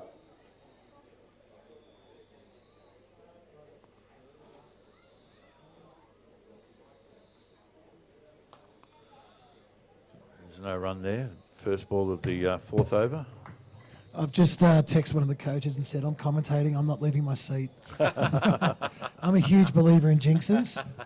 I am not leaving this seat. Sorry, gentlemen, I'm not leaving. That's all right. We want to hear the excitement from the victory. Well bowled. And having you on board helps us distinguish your players as well. Electrical needs, whether it's commercial, domestic or industrial, live-wired electrical, give Nick and Grant a call. Great to see them out supporting this fantastic competition, the Murdoch Lawyers Bush Bash League. So give them your support back. To local boys doing a great job with live-wired electrical. The Murdoch Lawyers DDBBL on Power FM and Power TV Australia is brought to you by Liebke Tyres, Action Indoor Sport, Big Shot Photography, Lockyer Valley Toyota, and Toowoomba Better Home Living, and K&R Plumbing Supplies today. I'll get a few goals. I'll be going to that, mate. So, Dot balls here helping. yeah, It's runs good, have just dried up, helps. haven't they? That helps. And that's what happens. Wickets in clumps. dot balls, more pressure. Yeah. Well, when I after Dan got out, if Dan says it's a tough wicket to score runs on, I believe him. He's an exceptional player. I must say the setup, everything about this today is superb. It's isn't heaven. The only disappointing thing is I didn't get out here earlier. I was busy at work. I didn't get out here till 4:30, but I would love to have seen the other games because this ground and the work that Kent and everyone does is just it's beyond a joke now. It's exceptional. We've been here since 8:45, so and the beauty of we didn't have any sun issues either. We've had sun issues at other venues, but no sun played a part. And none of in those this. fruit ants, whatever they were, those. The fruit. I'm still having nightmares from them on round one. That's right. What was that about? Another well bowled delivery. Okay, a single now. That was that was just, Great over for the... that was a tough day for us, that first round. Yeah. You know, we knew you couldn't lose that toss because of what happened with the wicket. And Thanks to the Galway Bulldogs Cricket Club for hosting the Murdoch Warriors. Everything right down to even the canteen has been superb here. Yeah, actually I had a steak sandwich and some hot chips. Yeah. I think the only thing that's not been good today is the Wallabies lost. Oh, did they? That's about it to the Welsh. By much? 29-25. Oh, okay. Oh, well. The Japanese beat the Irish. That was... I can't believe that. Yeah, I know. Cannot believe it. Did not go down well in my house. No. My wife was not happy about that. Well bowled. Good delivery there as well. He was looking to come down the wicket there, but I think Gibbsy got him with a bit of flight.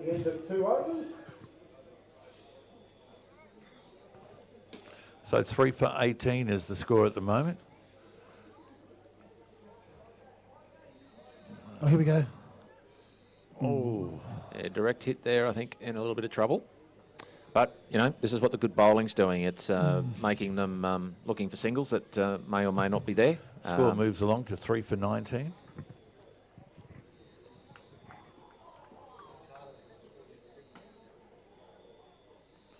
This has been a good spell. Oh, yeah. No, it gives his earn his money. That's well bowled. Just a little bit more flight there.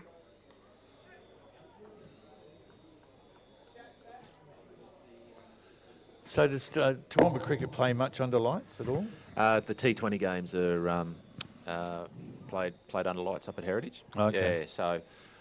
does this replace the T20 competition, or is that a separate thing again? Separate, yeah. So Toowoomba will have their own competition, I'm assuming. I haven't seen the draw this year, but nothing better on a Friday night, finish work. Young fella just says, Dad, let's go on he says, a nighttime adventure. We wander up to Heritage and, you know, it could be anybody. But, you know, obviously I've got a Diggers connection, so go and watch the Diggers boys play up there. Just sit on the hill. You don't have to battle with that western sun beating in at you like you do during the day. There's quite a few people around to have a chat to, and a few people have a quiet beer. It's quite nice. But look, I have to say, I think the lights here are really good, aren't they? All the players have said they're unbelievable. Yeah, so look, I don't want to sound like a broken record, but this has really surprised me. The standard of the facilities out here today. We've talked about it, but yeah, these lights are really cool. We've got another round out here, don't we? I'm pretty sure we do another round out here because this is supposed to be at Heritage today. Yeah. The last round before the finals. Yep. Great. Is there going to be a night game that night? I'm not sure, but yeah, I hope they do. Originally, they were going to do it on 2 fields, which is what they were going to do here. The rooftop bar. Make sure you go down there and taste that fantastic new menu. Don't say it. Don't mention it. Don't say a word. It's a great facility down there, the rooftop bar overlooking our main intersection of Ruffin and Margaret. Don't say a word. The prawn linguine. He's going to say That's what Ken Remus keeps telling me, the prawn linguine. You go down there and watch the grand final next week. No Rabbitohs to put up with. We've got no TVs there. In bowler for the George Banks Umbrellas. Number 4, Jeffrey Cleese. Cleese is due for a good spell. 4 wickets yesterday. Oh, okay. Here we go. Oh. Yeah, once again, it's just there's pressure there. He's out by what, Yeah, 4 well, metres? that wasn't even close if he hit. So it's hard. He only had one stump to aim at there, but definitely would have been out. But look, great from the umbrellas here, Phil. Like there's just so much pressure. You can nearly feel it from the sideline here on the poor old live wide batters, can't you? No, I've been entrenched in the game. I realise we're into the 5th over now. It's 3 for 19, yeah. You're nearly through the power play. You got 3 wickets, and you know you guys limit the damage here. Yeah. This will be awesome. So the current score is 3 for 24.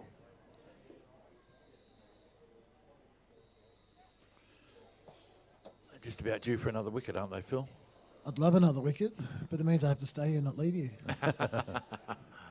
Well played. That's a good shot. Yep. Good shot, Lukey. 4 runs. I don't mind that. Like, we've got a few runs to play with. Invite them to play because if that shot doesn't come off, it's the chance for a wicket. I think the key with your bowling so far is the bowlers have been bowling stump to stump. Yeah. There was just too much room outside off stump. Luke got his hands free. Yeah. He just hit through the line of the ball there. It was a good cricket shot, but... See, that was... Oh, he's going for 2 there. A bit of a misfield there. That's well run. Yeah, look, we talked about it, I think you did too, Phil, you know, the outfield, is it just a little bit bumpy? Yeah. There's obviously been quite a bit of soccer played here. This patch here out is a little bit of a worry. Oh, I've just realised it's 2 soccer fields. Yeah, Gotcha. Yeah, so it's had a fair bit of use. That's a good come. Ooh. Oh, yeah. Oh, look, considering the horrendous weather conditions our region's going through at the moment. Well, there was a big storm in Highfields yesterday. Yeah, but it wasn't enough to wash away all my sins. No. We need more rain. Tsunami. I'll declare the drought over when all my sins have been washed away, mate.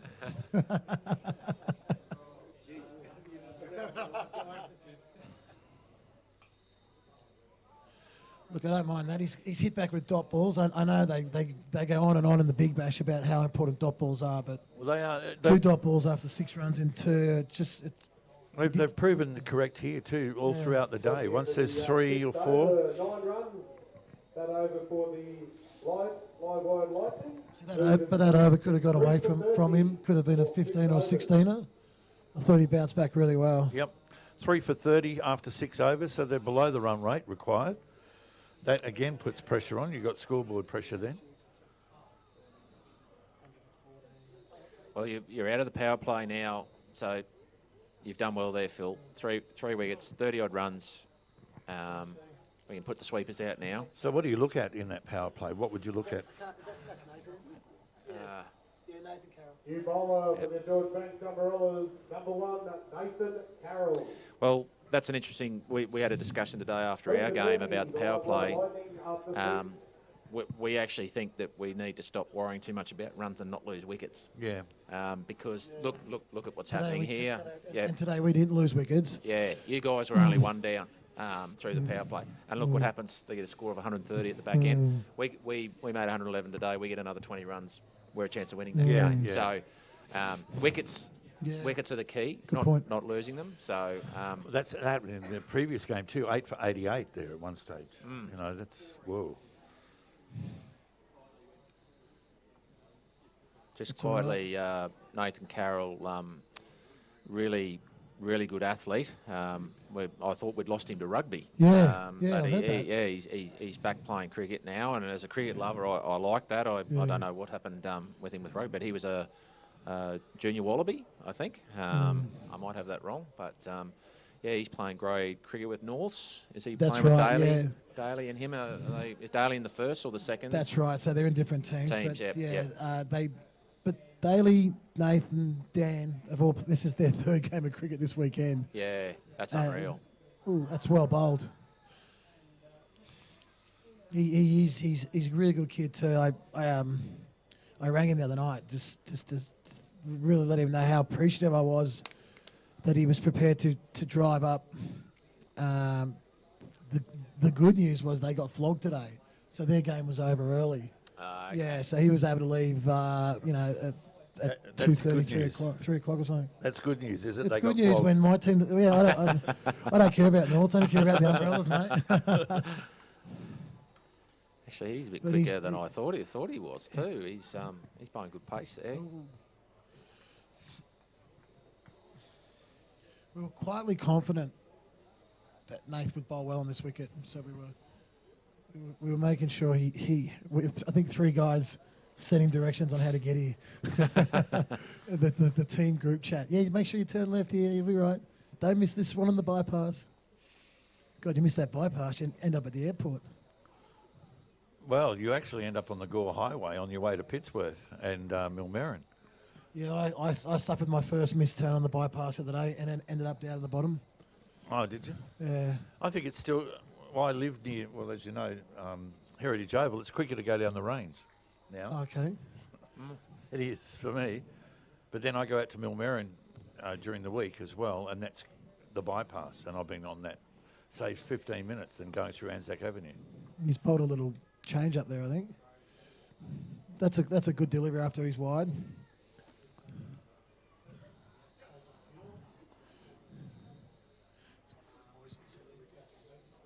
Yeah. Yep. So 3 for 32. That's the current score.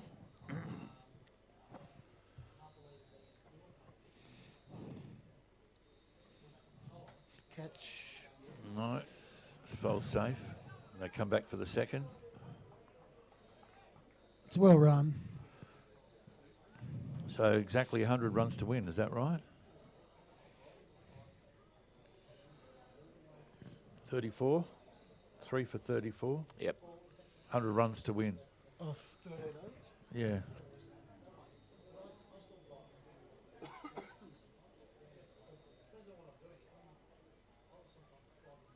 Oh, well bowled. That's good bowling. So we've got that required run rate almost to 8, so 7.7 at the moment.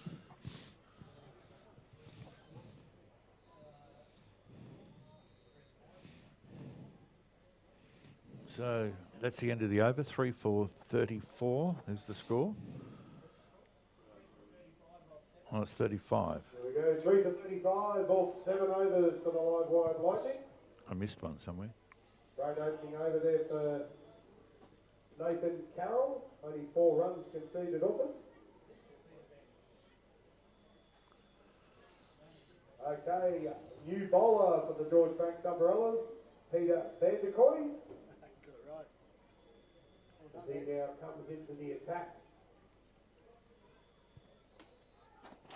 So have you got a rotation policy, Phil? Is that with your team? Is it a, or is it just who's available? It was looking like that. There was a few unlucky players to miss out in the first game, but now that the season's settled in and you got great cricket commitments, that's well hit. Derek's away. I think it's his birthday, so he's got a weekend booked, and you know the holidays has obviously also gotten in the way. So I'll be honest. At the beginning of the week, we were starting to but so you know we drafted some Brisbane players, and you got 8 teams playing that one-day comp, and they're all playing. We might in 2 weeks Ipswich will have another semi-final, so that could be very tricky for us.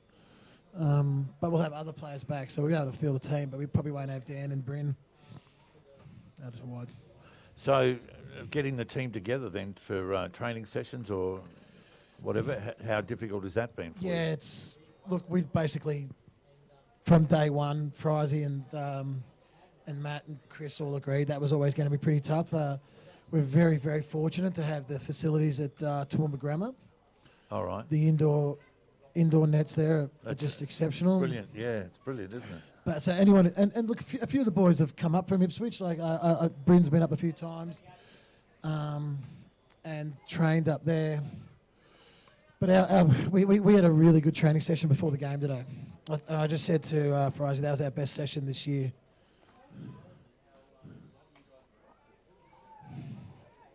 Well, they're certainly not getting away, are they? Come on, that's it. Yeah, it's interesting. Phil just said there what the run rate is. Once you get up to 8s and over, you've really the pressure is on to try and hit a boundary, and that's what Lukey's trying to do there, Lukey Neal. Otherwise you're pushing 2s 3 or 4 times and over. That's very hard to do. And it tires you out. It's easier to hit boundaries. You don't have to run. True, and but was that a wide? That was a wide. It was actually well fielded by Chris there to stop the four byes. 39 the score for the loss of 3 wickets at the moment. So they're down to double figures. It's still a long road ahead. Shot. Oh, good effort. Did he get his hand on that? I thought he did. I thought he did, yeah. It goes for 4, but good effort. Here's the replay. See if he got his hand on it. The replay courtesy of Power TV Australia. Who's that at cover, Phil? Looks like Cameron. Looks like Moody. Yep. Here we go. Didn't quite see. Yeah. I'll ask him after. He'll tell me he did. That's released a little bit of pressure. Backs up there. That's a good ball to come back with.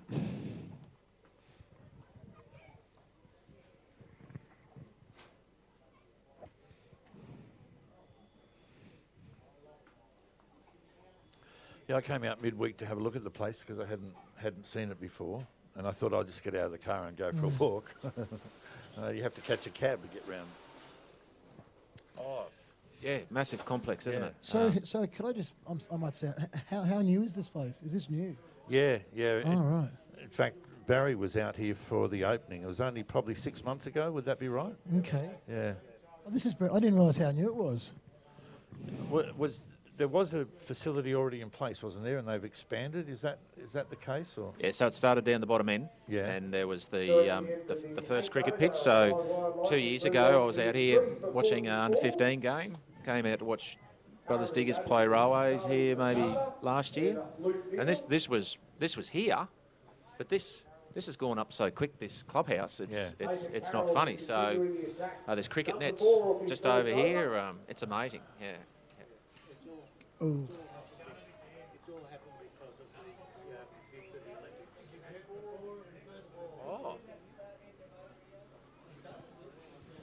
So the score moves along to 48 for the loss of 3 wickets. That actually wasn't a bad delivery. He's just dragged that from outside off and hooked it over mid-on.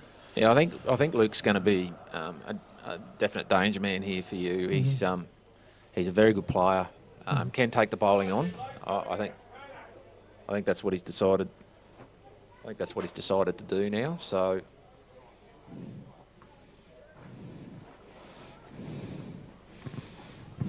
They just get a single there. Takes the score to 49. 3 for 49 at the moment. And if Aidan Watterson comes out, we saw what he did the other day. He can go big. So they do have the big fellow. This is a long way from over.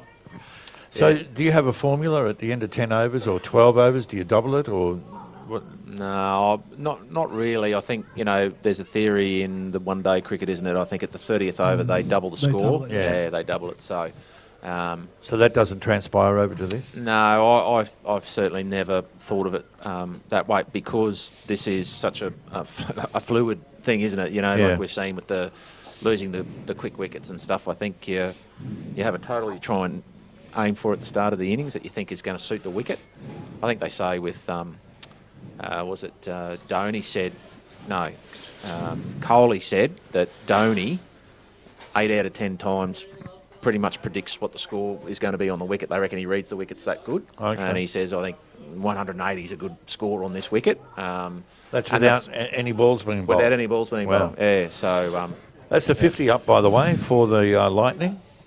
We felt we needed 140, so we'll see how we go. This is a long way from over. That's a 50 up for the live wire Lightning. I might go back and watch with the boys, but gentlemen, I'll wait till the over's finished. Yeah, okay. Take another wicket and you'll never get rid of him. Yeah, if we get another wicket here, I'll stay. If Nate gets a wicket here. But I'm actually sick of myself. So you two should be sick of me by now. No, you're always welcome on Power FM, Phil. You know that. Oh, mate, we had a great time there a couple of years ago, Jeff. Yep. Even when you came in with the semi-pros as well, Phil's curiosity. Yeah, I've lost all. Oh, trouble here. No. No. I've lost all remnants of Saturday mornings because of the training for the bike ride. So I've got big training sessions on Saturdays, and that takes up my morning. But gents, it's been great, and up the brollies. Yep, thanks, Phil. Thanks, mate, for giving us an insight on what it's like to be an owner and the input that you have. And good luck for the rest of the game. There we go, 9 overs down for the Live Wide Lightning, 3 for 52. There's a good over from Nathan Carroll. So if they keep him down to 4 runs off the next over, that's well and truly less than half. Yeah, this is crucial here now. So we talk about tightening the screws. A couple of really tight overs here. Lukey Neal looks like he's really trying to dominate. He knows a couple of big overs gets them back into the run rate gets down. So a bit of cat and mouse, I suppose, going on here. And what I like about Luke is he's just backing himself. You can't leave it all to Aidan Watterson, for example, if he's the next player to come out and just. No, well that's right. I mean he could come out and be gone the first ball. That's right. So Luke's in now. I think Luke's probably just got to aim to bat 20 overs. And they might be a chance. And then someone like Aidan Watterson, if he could come out and keep talking about Aidan, I'm not sure what their batting lineup is now. They might be moving guys around depending on who gets out next. 3 for 53 after that quick single. This is the Murdoch Lawyers DDBBL live on Power FM and Power TV Australia. So you can watch and hear as we simulcast with Power TV Australia. So we've signed up for 2 years for the rights to have it, and very excited. Cricket, my favourite sport. Oh, that's great. And look, I got to go in, quick story, I don't want to bore everybody, but Pat O'Shea and I used to do a sports show many years ago at 4WK. Yep. Teddy Rogers was the manager back then, and he asked me if I'd be interested in teaming up with Pat, and I'm sure you know Pat really well. And I panelled Pat's footy there at you go. 4WK, that's a good shot. That was a big shot. Yep. That's going to go all the way. Yep. Yeah, no, it's 4 runs. Lukey Neal's definitely the man here. Umbrellas, well, they want to get him out, and if Luke bats the 20 overs, that'll be just the replay. Wasn't that short. He's right back in his crease there, but it's a very good shot. But he's in now, and he's getting the feel of the wicket. But yeah, so did this show with Pat, and as you know, Pat's a character, and he spent most of the time taking the mickey out of me. He's there saying, I was playing grade cricket in Brisbane at the time, and the show was Sunday morning, 7 o'clock, which was a really tough gig. Yeah. And even just getting up yourself, you'd be tired from playing cricket, but getting talent or people to interview and actually them answer the phone because there's no mobile, that is a great shot. Yep. This guy can certainly play. I've seen a bit of Luke play in town. Both him and his brother, exceptional players. But so we're doing live radio like we are now. And my mate Sean Flegler, who probably won't be listening here, but he just made his debut for Queensland against New South Wales, and they had all the big guns playing. And I said, look, Sean, can you make sure that you're available at 7:05? I will ring you. There's another 4. This is a great over now. We were just saying there before about the cat and mouse. This is not what the Umbrellas need. Certainly not. 65 the score's gone to now. 3 for 65. Luke's just hit the gas here and really got that run rate. See, he's got them right back in this now. Yeah, absolutely.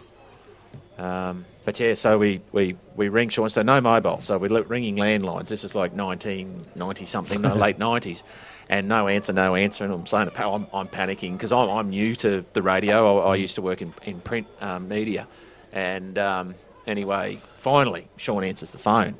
Well, needless to say, he'd only been home for about an hour, and he was out celebrating, probably making his Sheffield Shield debut. Yeah. And fair dues to him. He talked for about 10 or 15 minutes, but it was hard work, just trying to. Oh, massive wicket.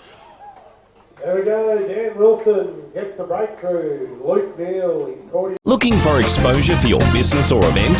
Take your business, community event, training seminar, sports fixture, function, concert or exhibition to the world with Power TV Australia and Power FM's unique live outside simulcasts. We can turn your next local event into a worldwide sensation with stunning live pictures, interviews, graphics and live action replays for a fraction of the usual cost. From a festival or sports fixtures to a corporate or charity event, Power TV Australia and Power FM can take your message live to our local and national viewers and listeners. Invite the world to your party by contacting Barry today on 0431 390 920 or email programming@powertvaustralia.com for a quote. Hutchies lives here. We're locals, just like you. To us, construction is really about people, not just bricks and concrete. It's people who bring our structures to life and build communities. We stick by the people who make communities. From Toowoomba Rugby League to RACQ Lifelight Rescue Service, Milne Bay Military Challenge and the Toowoomba Tennis International, Hutchies is proud to back the people who support the region. If you've lost your income or had a change of earning capacity through no fault of your own and are struggling with debt that you can no longer handle, you probably feel a bit like this ant. If the struggle is getting you down and you feel overwhelmed, there is an answer. Central Liaison has helped thousands of people break free of the debt struggle by handling their debt for them. Freeze all interest, stop the harassing calls from the bank and start enjoying life again. Call them today on 0409 344 070 for a confidential, obligation-free chat about how Central Liaison can help you take your life back. The number again, 0409 344 070. Call them now.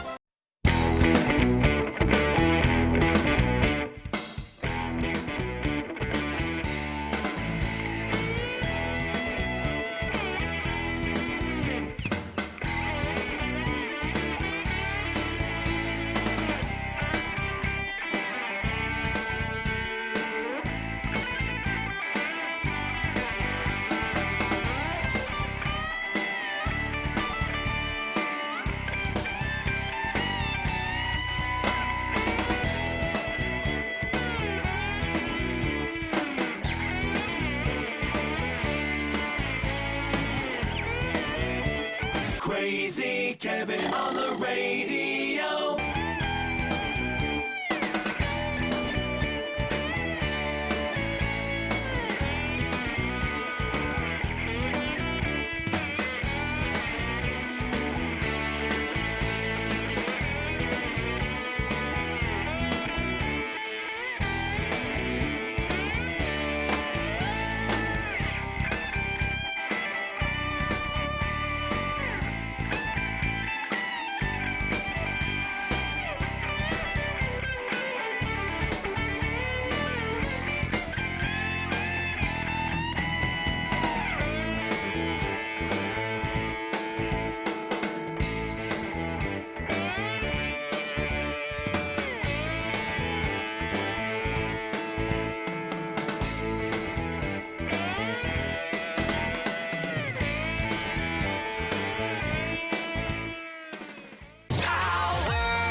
powerfmradio.com.au. Righto, yes. 4 for 65. We'll just look at the replay here. Luke looked right back on his stumps. Yeah, they're pretty much on par, really. Half the score needed they've got now. They've lost nearly half the wickets. So 4 for 65 at the moment. As a crucial breakthrough. Yeah, it looked. He batted really well. It looked like a ball he should have probably gone forward to, maybe not gone back to. Batsman out for the live wide lightning. Number 14, Hayden Watterson. Yeah, this could decide the game, couldn't it? He, as you know, first game he just he was just bombing poor old Aztecs at Captain Cook 6. That was 7. Sorry, Captain Cook 7. That was the dodgy pitch that got wet, wasn't it, the night before? Sprinkler gate, I think Kent calls it. Oh, look, he was still smiling, the big fella. First round, it's not an ideal start, but look, the cricket got played. There were good games. It was a good crowd too. Oh, it's a fantastic crowd. Yeah, and a good crowd here today too. Yeah, look, we can't really see, but well, the car park looked full. It was when the sun was up. Yep. No, it's been fantastic.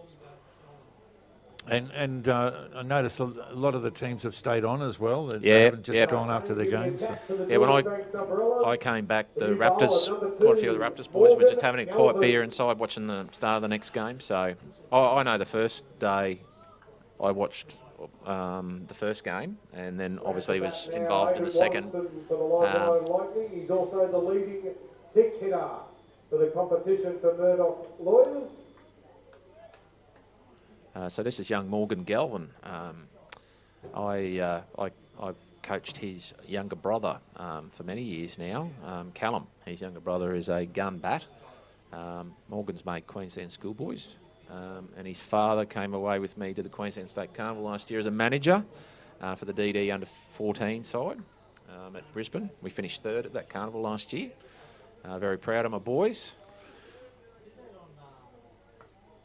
It must be good to see these guys come through the ranks. And it is, and look, you know, I have this discussion with a lot of people. Cricket in Toowoomba, you know, the drop-off rate for kids playing cricket now is just huge. Now we had it even when I played, but so why is that? I just think time.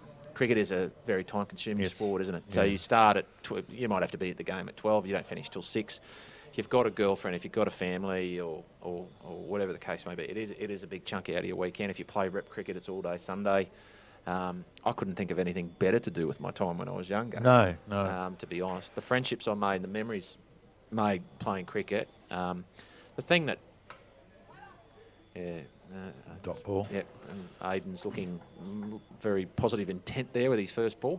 But yeah, I think I just think the time commitment. That's why T20's taking off. That's why I think some of the guys might be coming back and playing this competition. So Nathan Staines. It's only 3 hours out of their time. 3 hours, yeah. So, you know, and you see how many kids were over here playing before. Yeah. You know, the Life Wide Lightning get the kids here before the game and do a little muck around. And the Adacare Aztecs get the old people here on the How funny. I got to say. Should have one of those races, I think. Dan Anderson and Kane Bradford were racing one another after the first week. Dan Anderson was complaining that Kane's mobility scooter had a sport mode. Supercharger.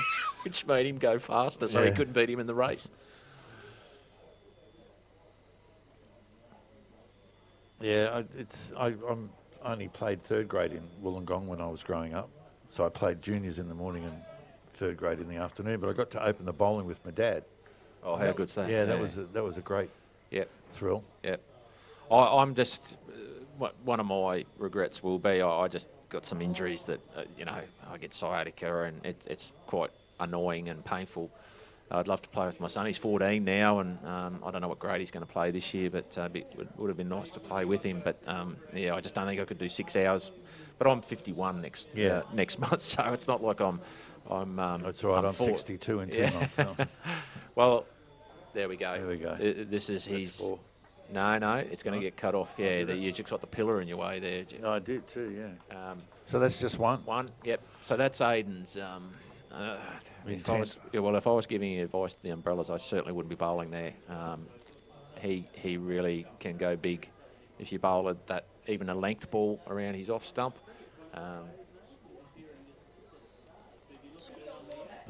Current score 67, 4 for 67.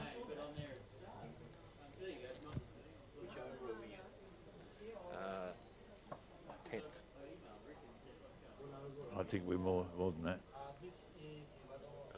11th over. That was that a wide? Yep. So that takes the score up to 68, 4 for 68.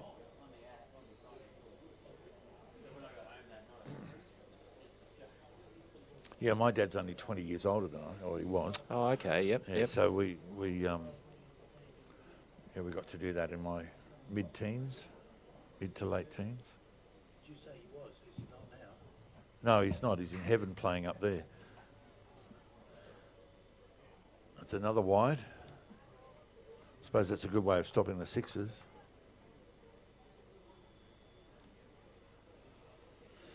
So an interesting time. Score now creeping up to 70, or 69 at the moment. But If I was a betting man, I'd certainly have my money on the umbrellas at this stage. yeah, I think they need one more just to really turn the screws. See, there was an attempted man-cad in one of the earlier games.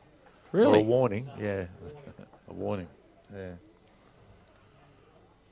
Oh, they got 3.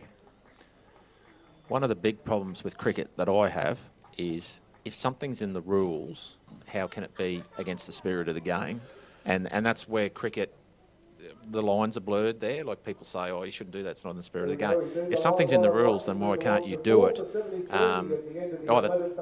You either take it out, but then that would just be, if you can't man-cat someone, guys would just be running down the wicket crazily. So, you know, I think if you warn someone and then from that point on, it's fair game.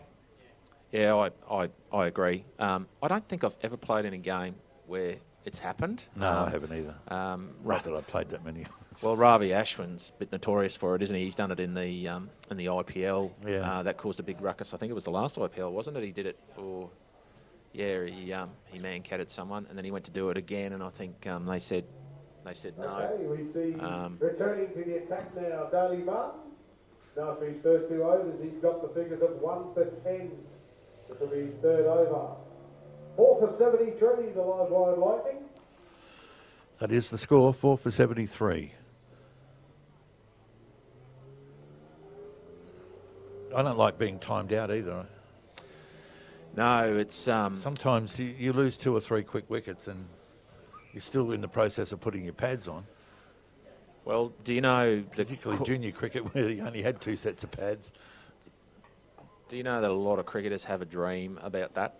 Do they? I still even have it now about not being ready to go out and bat, and I don't even play anymore. It is just unbelievable. Yeah. I have spoken to a friend of mine who's a psychologist, and they seem to think that dream is in relation to you don't think you're prepared enough, maybe particularly for that game that's coming up or whatever, that you haven't done enough training, or maybe you don't think you're good enough, or whatever the case may be. But it just used to drive me crazy because I'd be like talking in the dream, I'd be talking and I know I've got to get padded up and the wicket falls and you're literally like running around trying to get everything on and you think, oh, I've only got 2 minutes, and it used to do my head in. So I talked about to a few cricketers once and they said, oh yeah, we have that dream all the time, you know. So it is a common... Has it ever come true?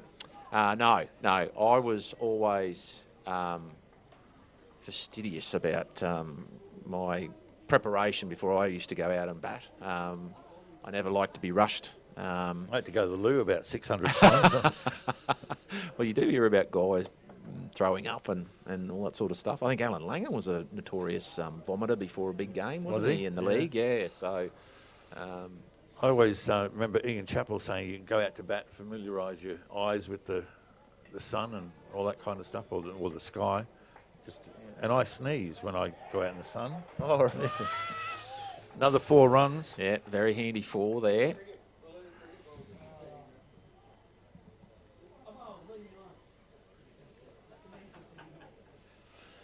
Yeah. So you've never been timed out? That's a good... I haven't either. No, never been timed out. I have got out some weird ways, but... have you hit your wicket? Yes, that's one of the weird ones. So actually, the paranoia... I never wore a hat. We didn't have helmets in when I was playing. Yeah. And I wouldn't wear a cap or a hat because I was paranoid it'd come off and onto the bails. That was my paranoia. That made sure the buckles were tucked in so that they couldn't... The umpire give me out for no, you know.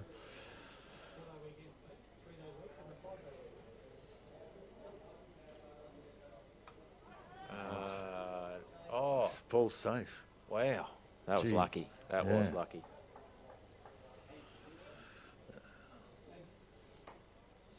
We're just seeing the replay now on courtesy of Power TV Australia.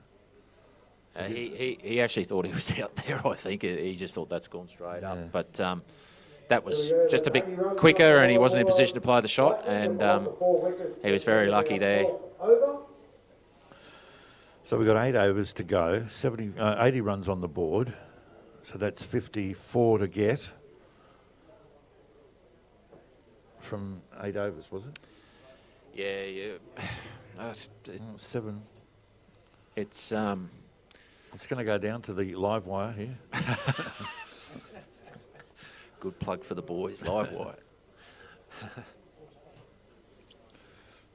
Philip pull his hair out. It starts to get that close, I'm sure. So they've been unlucky in a way. For George Banks, Adrian Delaney. So the end of 12 overs, 4 for 80. The live wire. Play much night cricket at all? No, I've played some night games at Heritage. Over 40 games I played for a bit. Funny story, we played a game up there one night. Half the team got injured.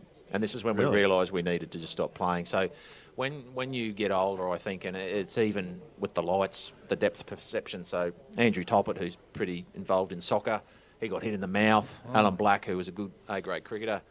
Oh, that's handy. That's probably going to go away for 4. That nick down through there is just gold. No, it's going to pull up.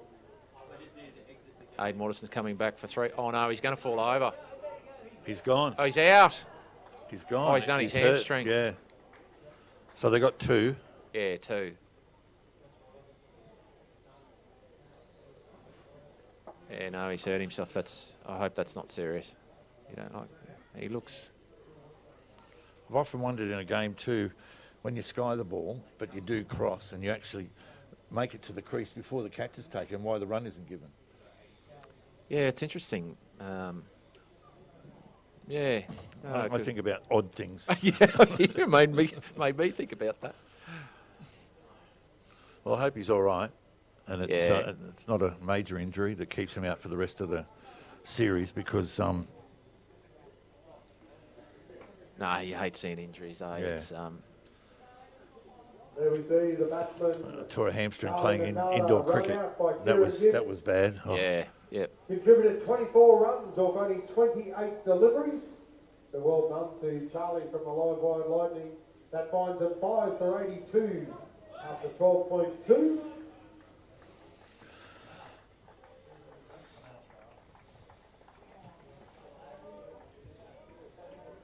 The new batsman out there for the Live Wire Lightning, number 17, Hamel Shah, started with the ball earlier in the innings. So 5 for 82 the score at the moment. This is going to be very tight.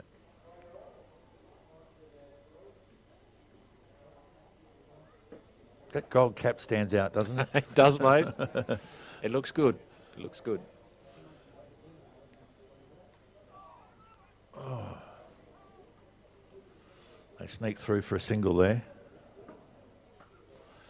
The score moves up to 83 for the loss of 5.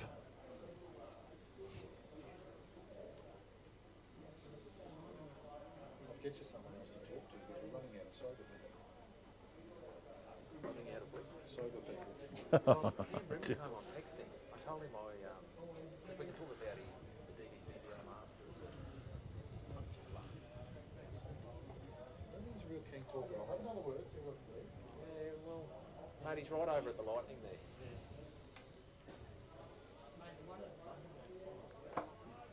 We're coming back now. They just settle for the single. So the score moves along now to 84, 5 for 84.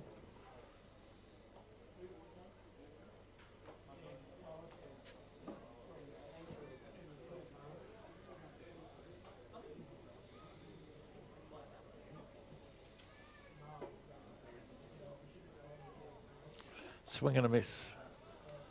That could have gone anywhere.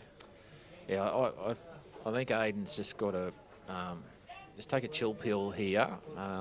If they're going to win this, I really think he's got to probably play a big part in this. So I know, what do they need? 50 odd. He could do that in 2 or 3 overs. If, we know what he can do. So.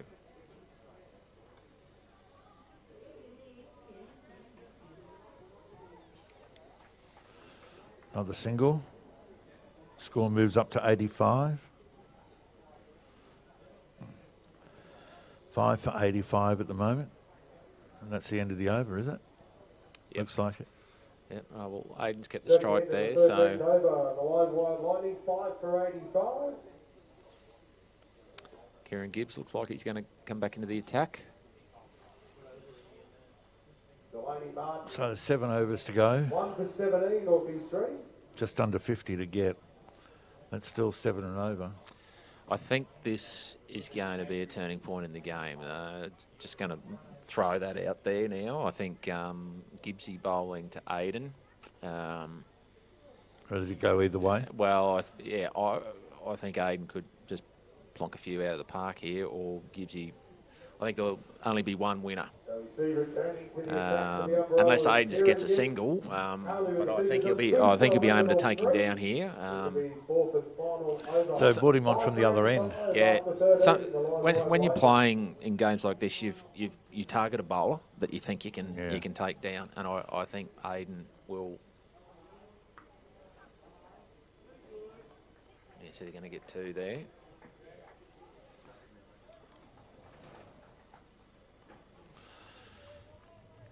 So we're going to be joined here by Cameron Brimblecombe. Is that good to go, mate? Yeah. Just make sure it's switched on. Yep, that's it. Up all the way.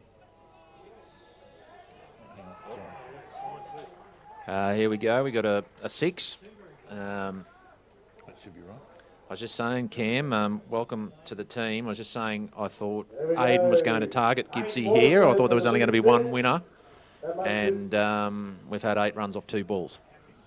Good little opportunity for Aiden. That's his 6. To knock over. 6. The competition for the Murdoch boys. Bush Bash. Yeah, you're right. 5 for 93.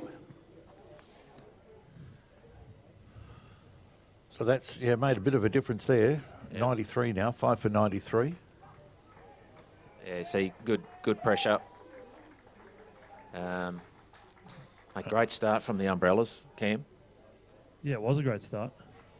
The Umbrellas are under the pump now. They need to try and get through this next 2 overs. Now unscathed. Gibbsy, if he can get through the back end of his over, in and out to the next one. Bit of pressure on Aiden now to carry the live wire guys through and to finish it.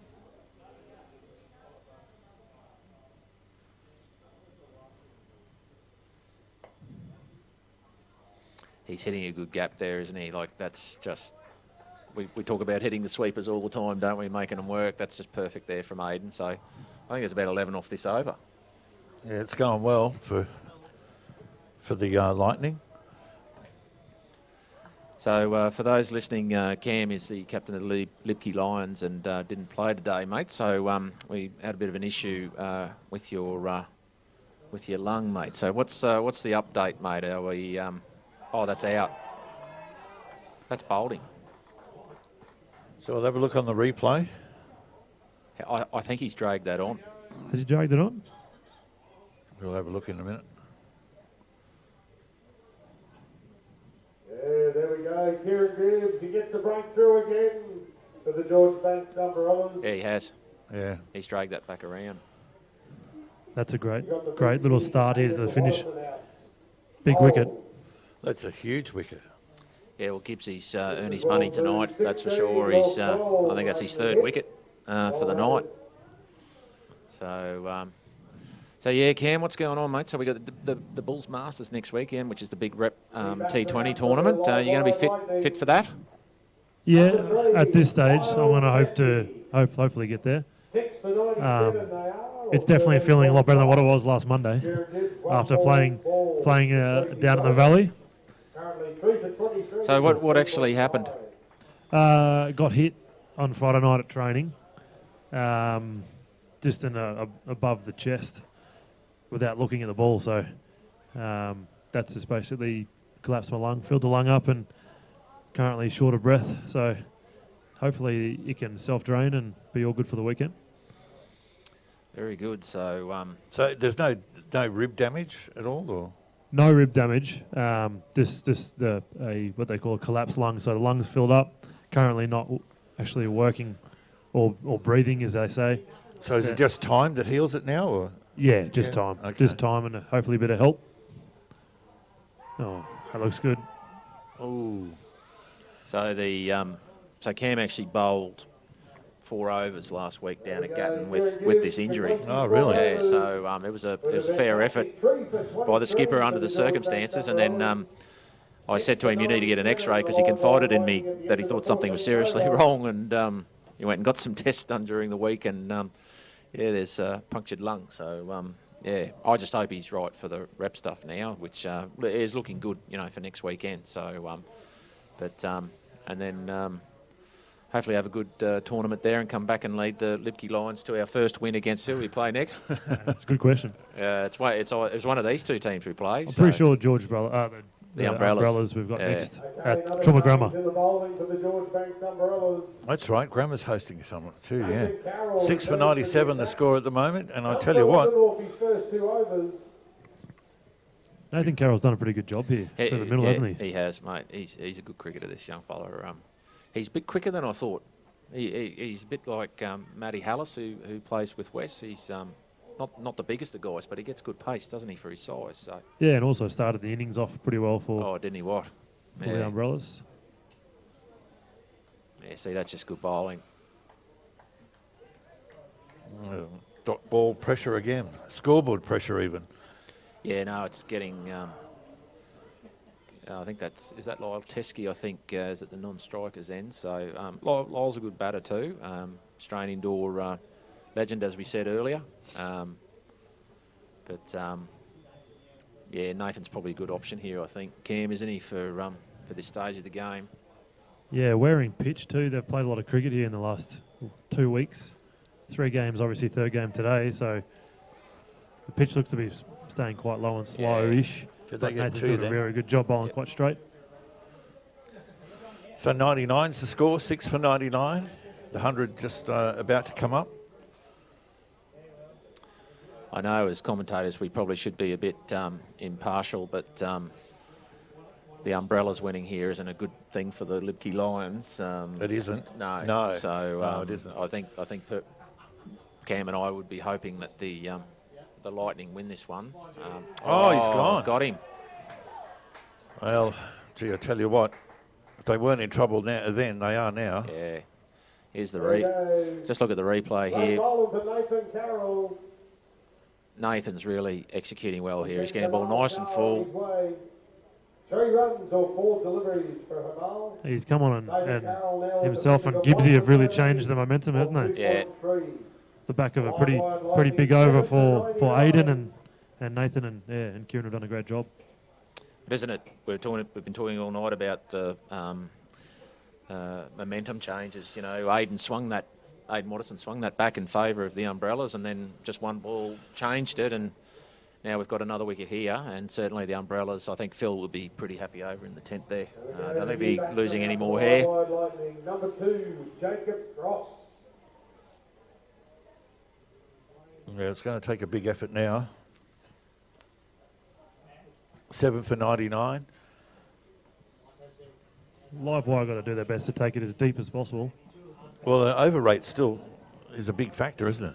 Oh, sorry, not over rate, run rate. Run rate, It's a big factor in the deciding finalists and whatnot.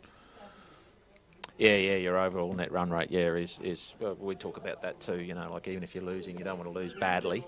You've got to bat the 20 overs. Yeah. Get as many runs as you can, even if it's a forlorn effort sometimes. I'm sure you guys have spoken about it, but gee, the venue's spectacular, isn't it? It is, yeah. It's fantastic. It's been great for us too. No sun to have to contend with. It's made it easier to see the computers. If we're at Heritage, I don't know if you'd be saying that, would you? Where would have you sat at Heritage? I don't know. Actually, Russell said the best thing is next to the scorers. Maybe that might have been the best place. Yep. So that's the 100 up, is it? Yep. Yep, 100 up. Leg by. So 34 to win. There we go. That's 100 up for the Live Wire Lightning.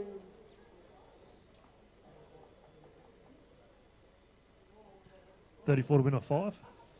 Yeah, it's It's hard. It's just the wickets now, isn't it? I don't know what the tail's like at the Lightning, but Lyle's no mug with the bat. Can he do a Bevan though? Yeah, I just think he's just got to score off every ball and wait for that full toss or that bad one. And if you can get it away and get a boundary and keep putting the bowlers under pressure.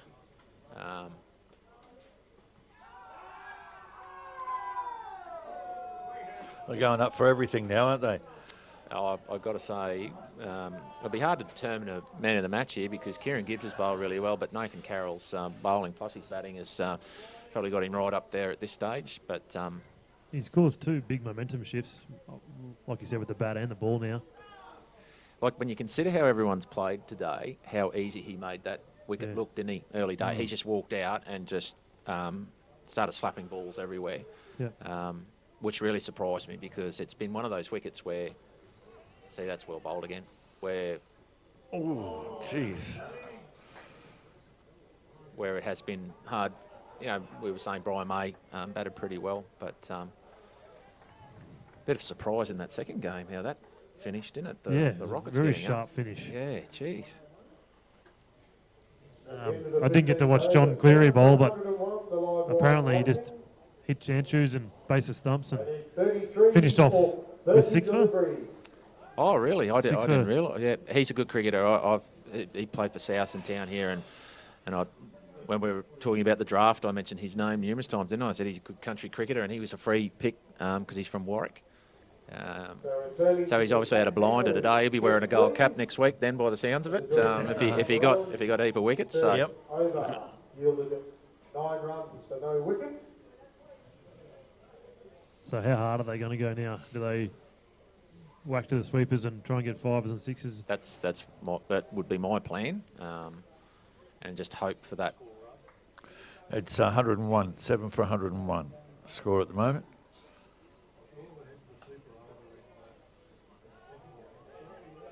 Going to have to push him. Yeah, I would. Well run. That is Well really good running. So, like the outfield's not in the best condition. So, you can really put some pressure on the sweepers here with you running between the wickets. They miss one here going for a run out. You potentially get it go through his legs and you get a 4 or... Yep. They just don't need to panic. If it hits the bat while they're sliding in. You've got some issues. The Ben Stokes innings, we've been talking about that. Well, that was the one day. That was the one day final. Ben Stokes again. So, but Live wire just got to understand the pitch here a bit too. It's obviously they're bowling quite full with straight fields on a pitch that's wearing. So we've got to do their best to get outside the line and hit pretty straight, which is what Lyle looks to be doing. Yeah, well, even Brian May today, we noticed him. He was manipulating angles. He was walking across his stumps, trying to put our bowlers off their line and just tucking balls into leg. And Lyle's experienced here, so I hope this goes down the last over because I think the game deserves. It's been a cracking match. 7 for 104 is the score at the moment.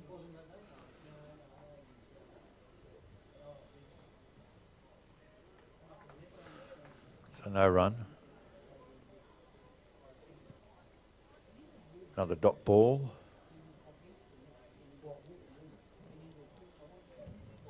Just wonder what over we're in. Barry, can you find out what over we're in from the scorers?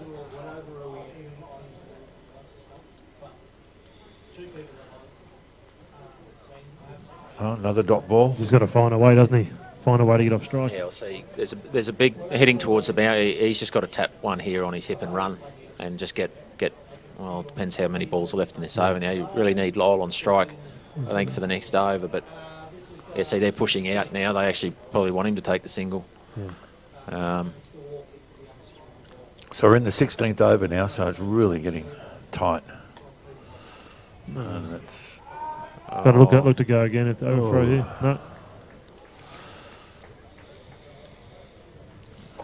Yeah, Probably the best outcome there for the Georgia Banks. Yeah. I think that's what they. Apart from a dot ball, you're right. That's they got this batsman on strike now. They've kept Lyle off strike. Just 4 overs to go now, 7 for 105. Still anyone's game. Yeah. So 29 needed. So Jeff asked me earlier, mate, about your team that's going away next weekend, about Regan Hoger's in the side outside of Toowoomba. We know quite a few of the names, Troy Gursky, yourself, Brian May. Is there anyone else going away with you? Yeah, so tonight from the live wire, Brendan O'Leary, the opening bowler.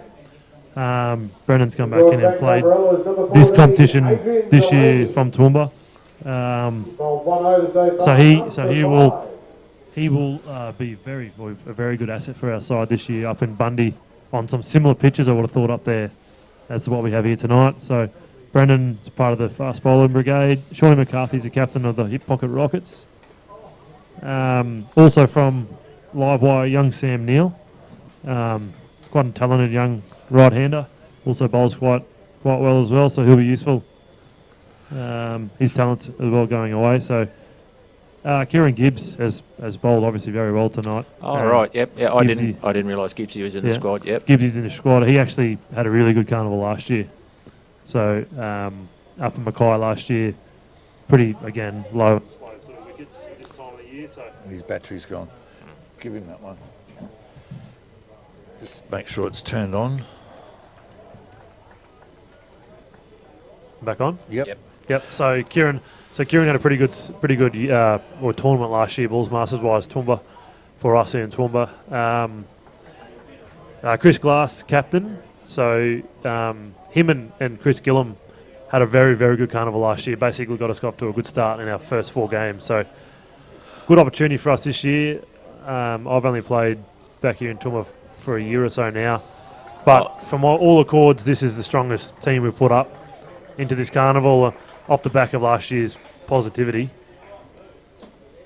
So hopefully, we can go one better and get ourselves to a grand final at the Gabba pre-heat game. I'm not sure what date it is, but pre-heat game. So let's hope so. What sort of format is it with the competition itself? Is it a round robin or a knockout or?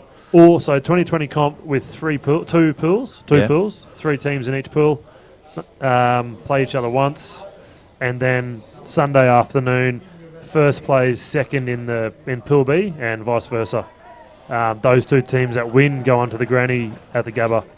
I think it's early December, from what I understand. Okay. Where are the teams from, mate? Are they from up north as well, or is it just southern Queensland? Southern Queensland. So there's an Ipswich team, Ipswich Steamers, I think they're called. We've got a Gold Coast team from the southern Queensland side, and then we jump up north and there's Mackay, there's Central Queensland, there's a far north Queensland, and Wide Bay. So wow, plenty of sides, plenty of good country talent, and off the back of the Queensland country selection last year, there's plenty of guys available playing in this tournament. Very good. What do we got there? Score? I think it's 111. 111.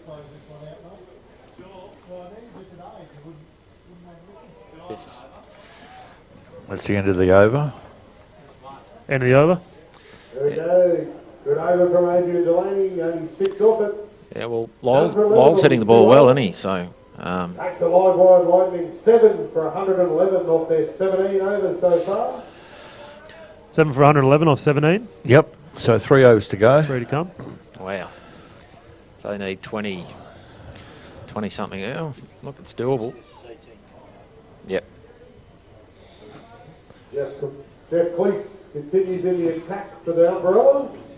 So there's plenty of incentive at this carnival next week. You've got selection potentially for Queensland Country, plus the 2 top teams get a game at the Gabba. Yeah, absolutely. Yeah. So Queensland Country selectors, I'm sure, will be walking around next weekend.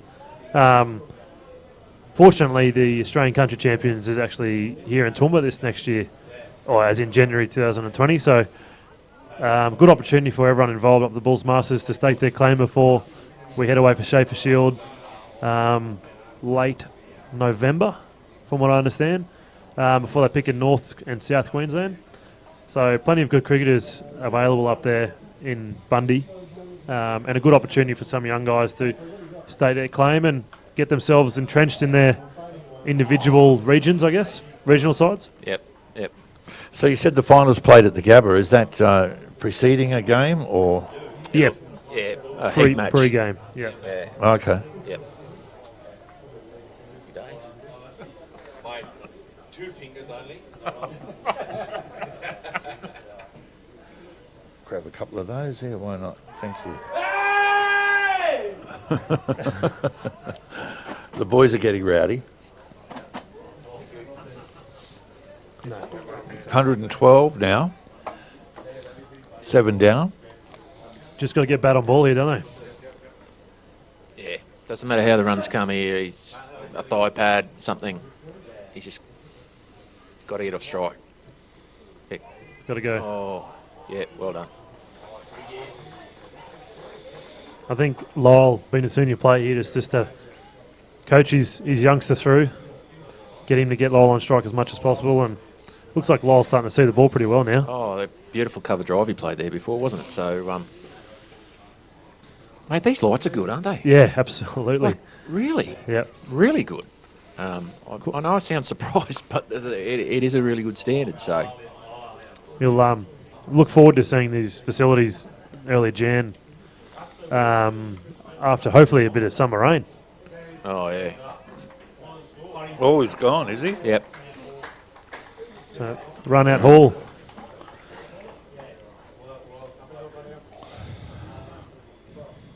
Yeah, just looking at the replay here, there was never really a run in it, was there? So it's just gone straight back to Hawley. There we go, running up by the captain, Chris Hall. And George Banks keep on grabbing that momentum every time live wire, trying to steal it back, don't they? Make it 3 runs of 8 deliveries. So it's 8 for 113. For 113 of 17.5. 2 overs and 1 ball to go. And there's still 21 runs to get. That's starting to get a little high. Yeah, no, it's certainly the umbrellas are in the box seat here. Yeah, you don't want to be chasing 10 plus in that last over. Wide Lightning, number 4, Michael Abbott.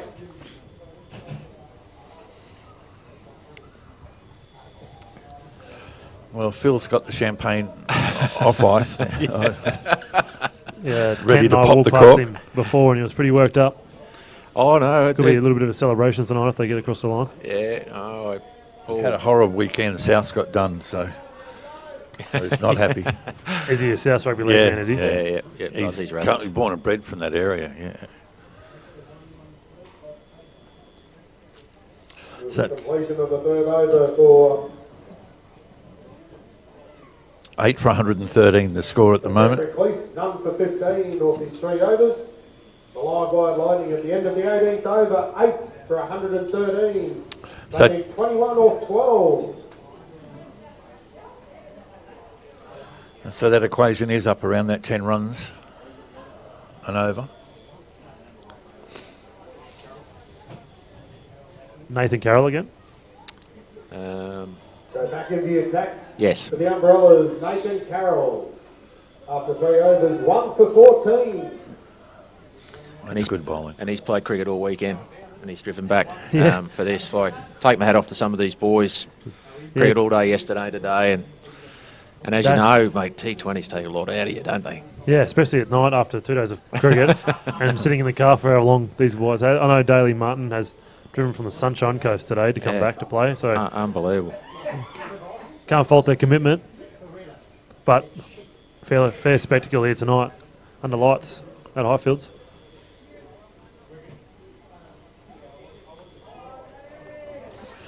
So dot ball, the pressure mounts. It'll be interesting now that we've seen this facility. Will Toowoomba Cricket play some of the T20 games out here now? Because why wouldn't you? I think it also gives an opportunity to play one-day cricket, day-night games, depending on what the light situation is. It'd be pretty unreal to play a day-night game here starting at lunchtime, obviously, and finishing at 8, 9 o'clock at night. Yeah, I agree. Like rather than 10 o'clock in the morning, Yeah, kick off in the afternoon. Did I black out then?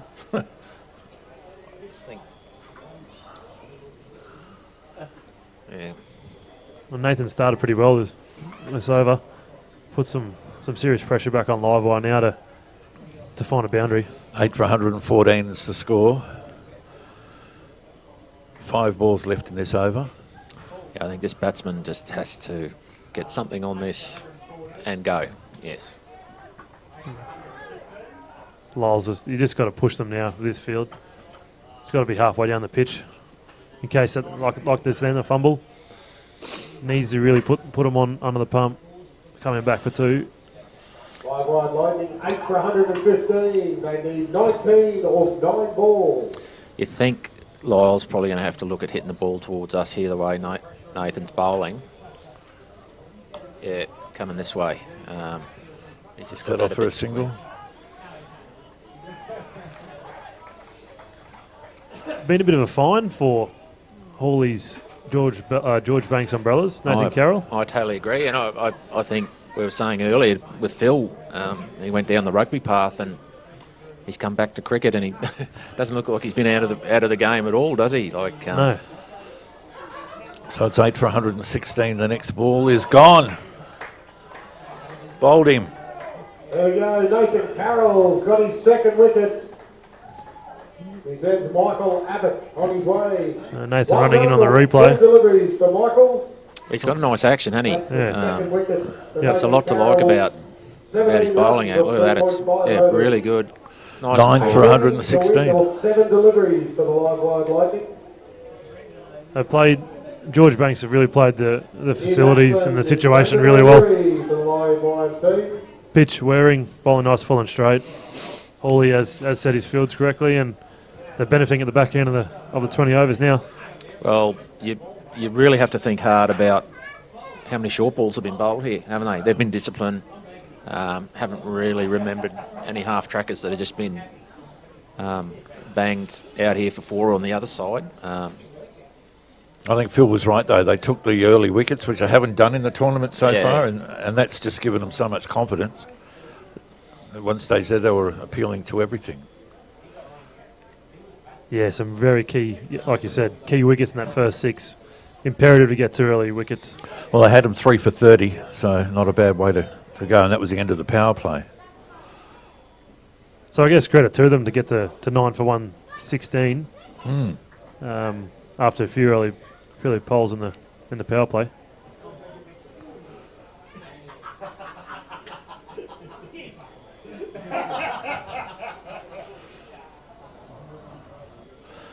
So 9 for 117 now. George Banks get across the line here. It really sets the competition up, doesn't it? Live Wide team, 9 for 117. Yes, One over to go. They need 17 or 6. Not so much for us. Cam and I will be crying into our milk later. We will be sitting at the bottom of the table by ourselves, but... oh, well, there's always next week. Or the week after. Daly Martin. He has 1 for 17 off his 3 overs so far. Mark my words, when we go off, someone will pay. Yep. The batting that we have, when it goes off, you see Moffey and Hallis and Sipple, they all go off on the same day. God help the bowling attack. When it does, it'll be the team we play won't make the finals off the back of it, I would have thought, how close this competition is. Yeah, that's it. The teams are beating one another now, so... We've got an appeal from the crowd. Pretty certain of it too. He's on a good angle from here, isn't he? And I think maybe the 6 beers that he's had has made that look close. It's only 6. Yeah, good call.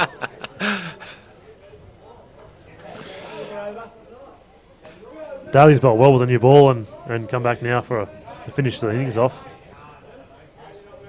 Made the move to Brisbane this year to play at Norse. A bit of a stalwart for Toowoomba cricket. Very consistent performer as well. I hope he goes well. I think he's in the 2s at the moment, is he? Yep. And performing, so he might get a promotion. So 9 for 119. 4 balls left. There's a hush over the field. Oh, that's a good Sitting ball. on the toe. Yeah, that's where you want them. Well, I don't know if Lyle's a 6-hitter, but You're going to need some. we need something now.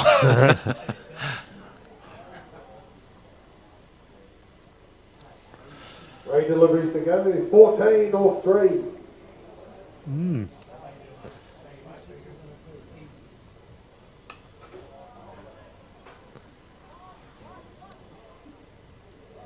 Did they get a run there? Yep. Just the one. Just the one, yep.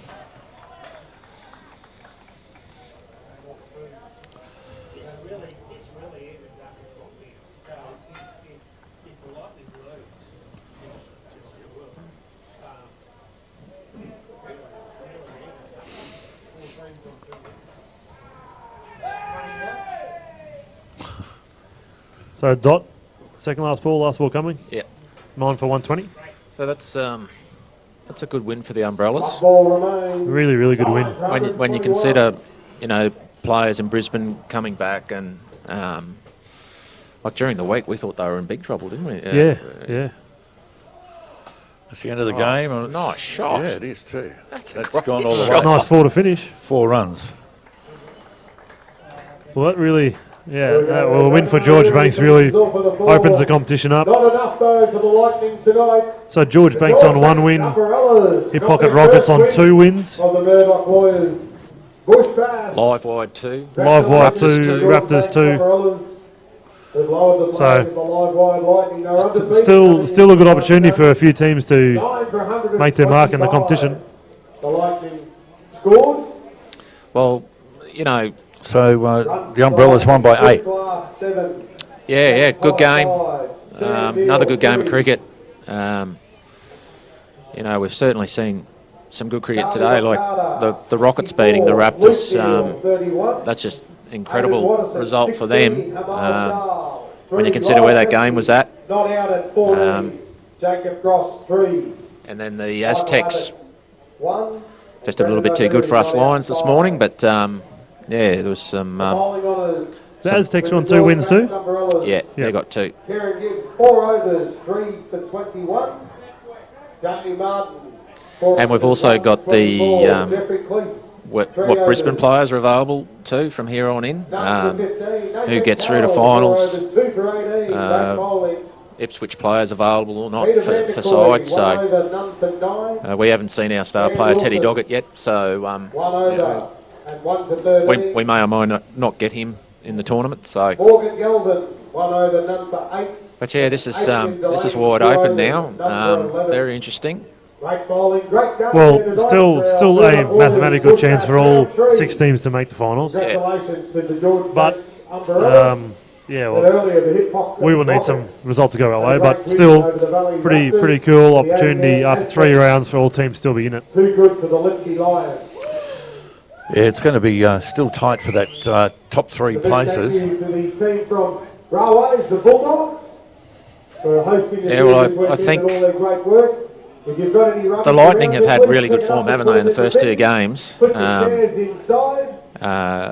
This has really thrown a spanner in the works, this win here now. And Umbrellas have made a mark, made a statement. Yeah, no, they certainly played some good cricket tonight, and I've thoroughly enjoyed it. It's been a good competition. I haven't missed too many games. I've tried to watch as many as I can, and obviously I'm involved with the Lions. But yeah, it's been fantastic. So look, I think another good day of cricket for Toowoomba, hasn't it? So it certainly has. We'll go through the results for that too. The Aztecs won their match against the Lions by 6 wickets.